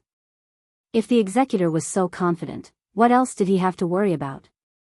This time, he decided to increase the strength of the 1st Cavalry Division because he was very satisfied with the other party's performance. His actions of probing further confirmed his thoughts. Such an army should be larger in number so that they could better display their strength. As for the problem of money, it really wasn't too big of a problem. Not to mention anything else, the gold and silver mines discovered in the Japanese Empire were enough to solve the current financial pressure on Yangtze. Not to mention, many of the powers in Southeast Asia were now under the Yang faction, allowing them to sell more of their products. There were also many non-core items that were directly exported to other continents through the sea, bringing in countless silver taels. Whether it was an army, a force, or a country, nothing could be done without money. Yang Chendong, who had known this for a long time, had never slacked off in this aspect. Now, it seemed that the effect was very significant. This was also the foundation that allowed him to conquer the world and where his confidence lay. "Thank you, teacher. This student will do it in a while," Tianhu said excitedly. If it weren't for the fact that Yang Chendong was presiding over the meeting, he was afraid that he would have already gone to deal with this matter. As he spoke, the sound of footsteps came from outside the hall. Beta Persei, Bai Shuang, and Zhao Xing walked into the hall. Then, the two in front saluted and stood at attention. Only Zhao Xing knelt on the ground and shouted, "Long live Yang Chendong. You may rise." Yang Chendong looked at Zhao Xing, who was now 7 feet tall, and said indifferently, "Thank you, Bugnam of Gojoseon." Zhao Xing said as he stood up and slowly raised his head. Yang Chendong's appearance reflected in his eyes. "I've heard about your matter. Since you're willing to submit to the 5-star army, this king naturally welcomes you. The provisions were escorted by you, but how do you want to deal with them?" Zhao Xing spoke slowly, as if he was asking for advice, but also as if he was testing him. "Me?" Zhao Xing stretched out his right index finger and pointed at himself, then asked carefully, I'm just a surrendered general. How can I have the right to discuss such matters? Hey, just say it. Bai Shuang could tell that the teacher was testing the waters, so she reminded him softly from the side. Zhao Xing had a good impression of Bai Shuang. Just like on the way here, this person had reminded him a lot. For example, he shouldn't be too afraid when he saw Bugnam of Gojoseon. On the contrary, if there was a chance, he should express his thoughts. Only by leaving a deep impression would he be put in an important position. Now that Bai Shuang had reminded him, Zhao Xing decided to voice his thoughts. He opened his mouth and said, Bugnam of Gojoseon has given this surrendered general a chance, then this surrendered general will explain it to you. These provisions were snatched by Chandula through the second round of rations. In the process, he even accidentally killed some people, causing the surrounding people to complain. If it's possible, can you give some of these provisions to the people? To be honest, their lives are too hard. This is a bitter cold land, and the winter is very long. As a result, the crops grow very slowly. In order to get these provisions, they have to pay a lot more than others. Zhao Xing explained some of the things he knew in great detail. He was originally a child of the Baiming army. From the moment he was born, his fate could not be changed. However, he was not a person who accepted his fate. Instead, after knowing that everything was irreversible, he actively faced it. He had practiced martial arts since he was young, regardless of whether it was summer or winter.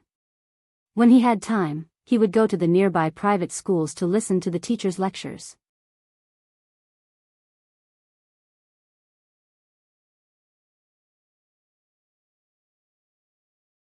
Chapter 1159. Under the guidance of a teacher whose interest was the best, he learned many things and understood some of the principles of life. Relying on his own efforts, he became 1,000 captains. With a high position, he was able to see more of the hardships of the commoners. However, as a lowly person, his words carried little weight, and he did not know what he could do. This time, when the Emperor of Baiming sent out troops to aid Liaodong, Zhao Xing, who had no backing, became a member of this difficult task. Originally, he wanted to fight for a chance to perform, but he did not expect Li Tong to value him and let him become 1,000 captains. It was because of this that he saw more of the dark side. When he saw that the food was stolen from the commoners, and that the commoners did not know how to survive this winter, he would secretly cry while eating. Now that he had the chance to express his views in front of Bugnam of Gojoseon, who loved the commoners like his own children, how could he let go of such an opportunity? Then, he explained everything in detail. When he spoke about the depths of his emotions, he even shed tears. Influenced by Zhao Xing, some of the officers in the other halls also involuntarily shed tears. Many of them had experienced hardships, and listening to these words, they seemed to be pulled back to the past. Only Yang Chendong sat there expressionlessly, not affected in the slightest. This was not to say that his heart was hard, but because he had seen too much, he had long become numb. If he cried whenever something happened, how could he have everything he had now? A strong person must have a strong heart. Rather than crying whenever something happened, it was better to think of a way to change everything. This was what a leader should do. Zhao Xing, who stood there, spoke for the time it took for 2 incense sticks to burn. Only when he was almost done did he realize that this was not his own military camp, but Bugnam of Gojoseon's discussion hall. He immediately shut his mouth, and then with a look of begging for forgiveness, he once again knelt on the ground. Only after Zhao Xing finished speaking did everyone regain their senses. Then, their gazes landed on Yang Chendong, who was sitting at the head of the table.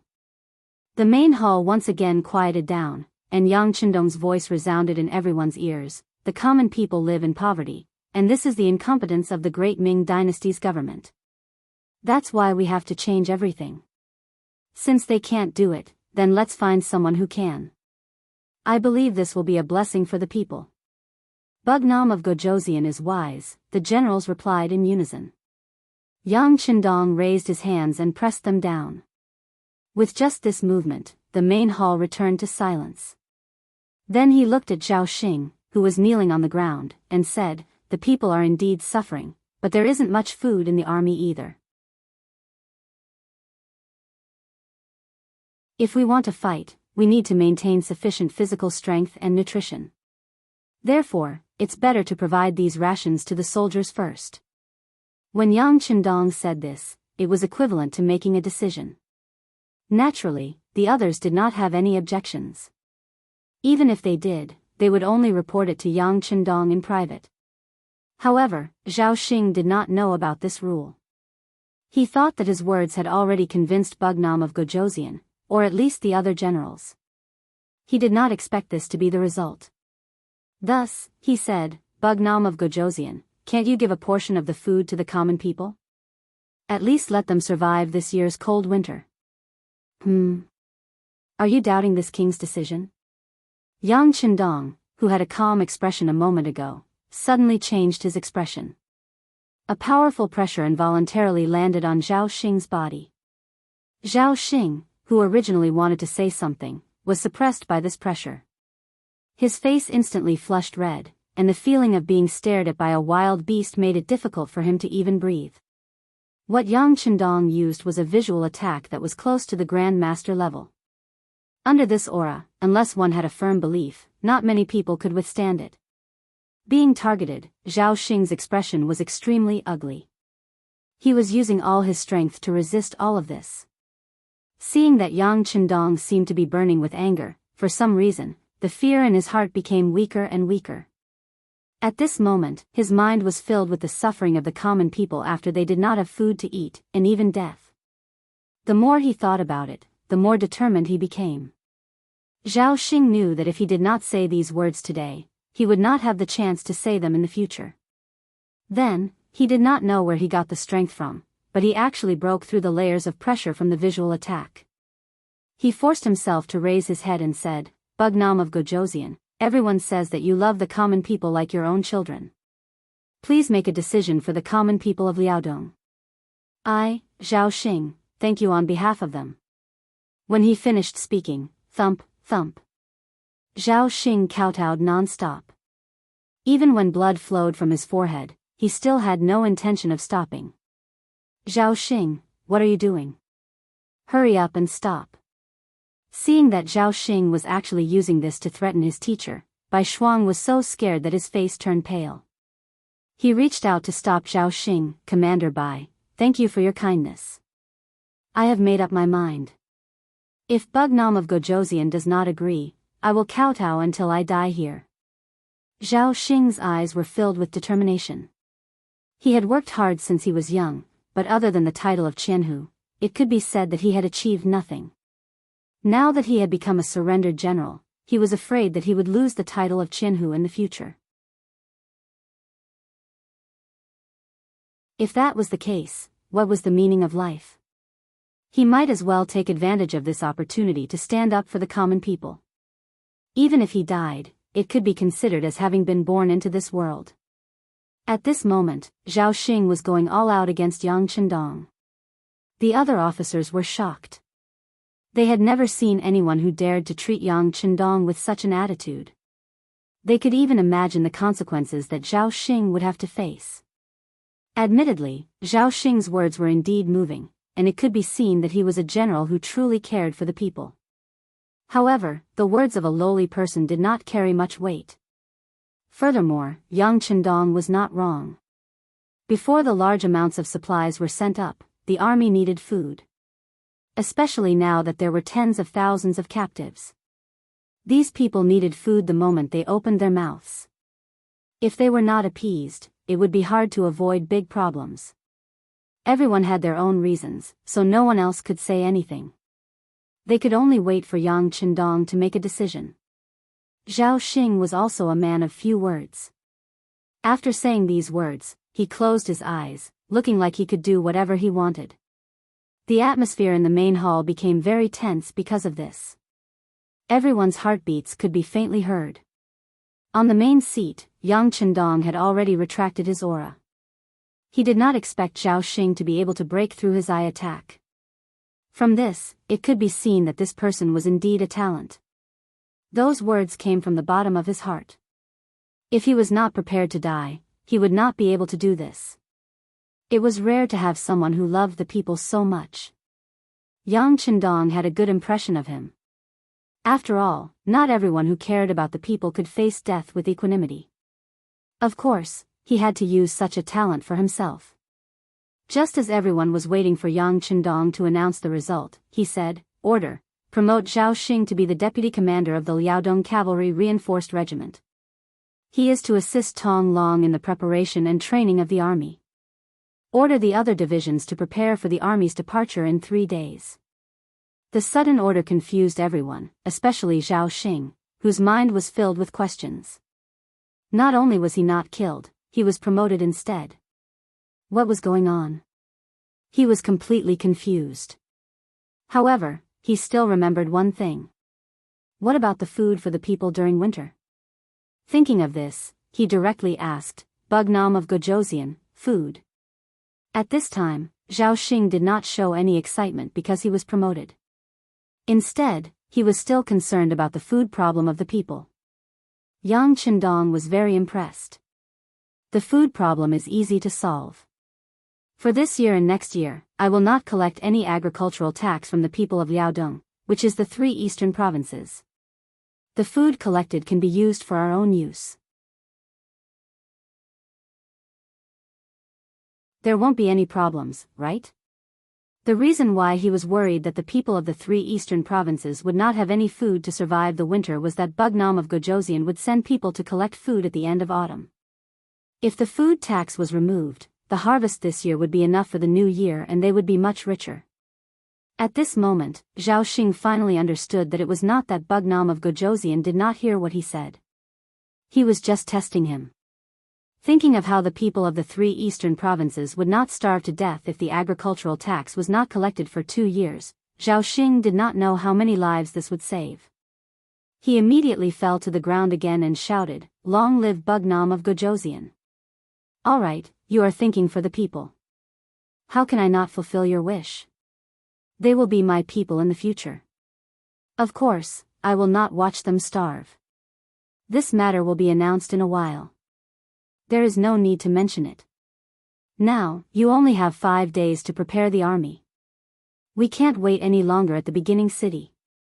When he said this, Yang Chendong's eyes had a hint of seriousness.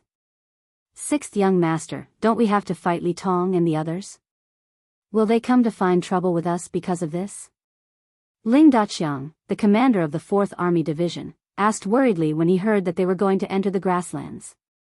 "That's why we have to leave some people behind to watch them." Why don't the 4th Army Division stay behind? You also know that although we have opened up a supply route to the beginning city, it is not very safe. Therefore, we need someone to stay behind to continue suppressing the Baiming army.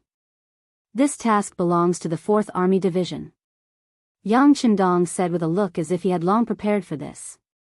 When Ling Daqiang heard this, he did not know whether to laugh or cry. "Sixth young master, we, the 4th Army Division, will carry out your decision." This was not because Ling Daqiang raised a question, so Yang Chendong arranged for them to stay behind. It was because he already had this idea. In comparison, although the 4th Army Division had bicycles in their hands and could increase their speed, the journey was too long. By the time they arrived, their legs would not listen to them. It would be easier for the cavalry to travel. Besides, they would only be defending and not attacking. The 4th Army Division, who were all firearms, would be of great use. You're tuning into the Carefree Valley YouTube channel. Don't forget to subscribe and join us on this journey to catch the most captivating stories.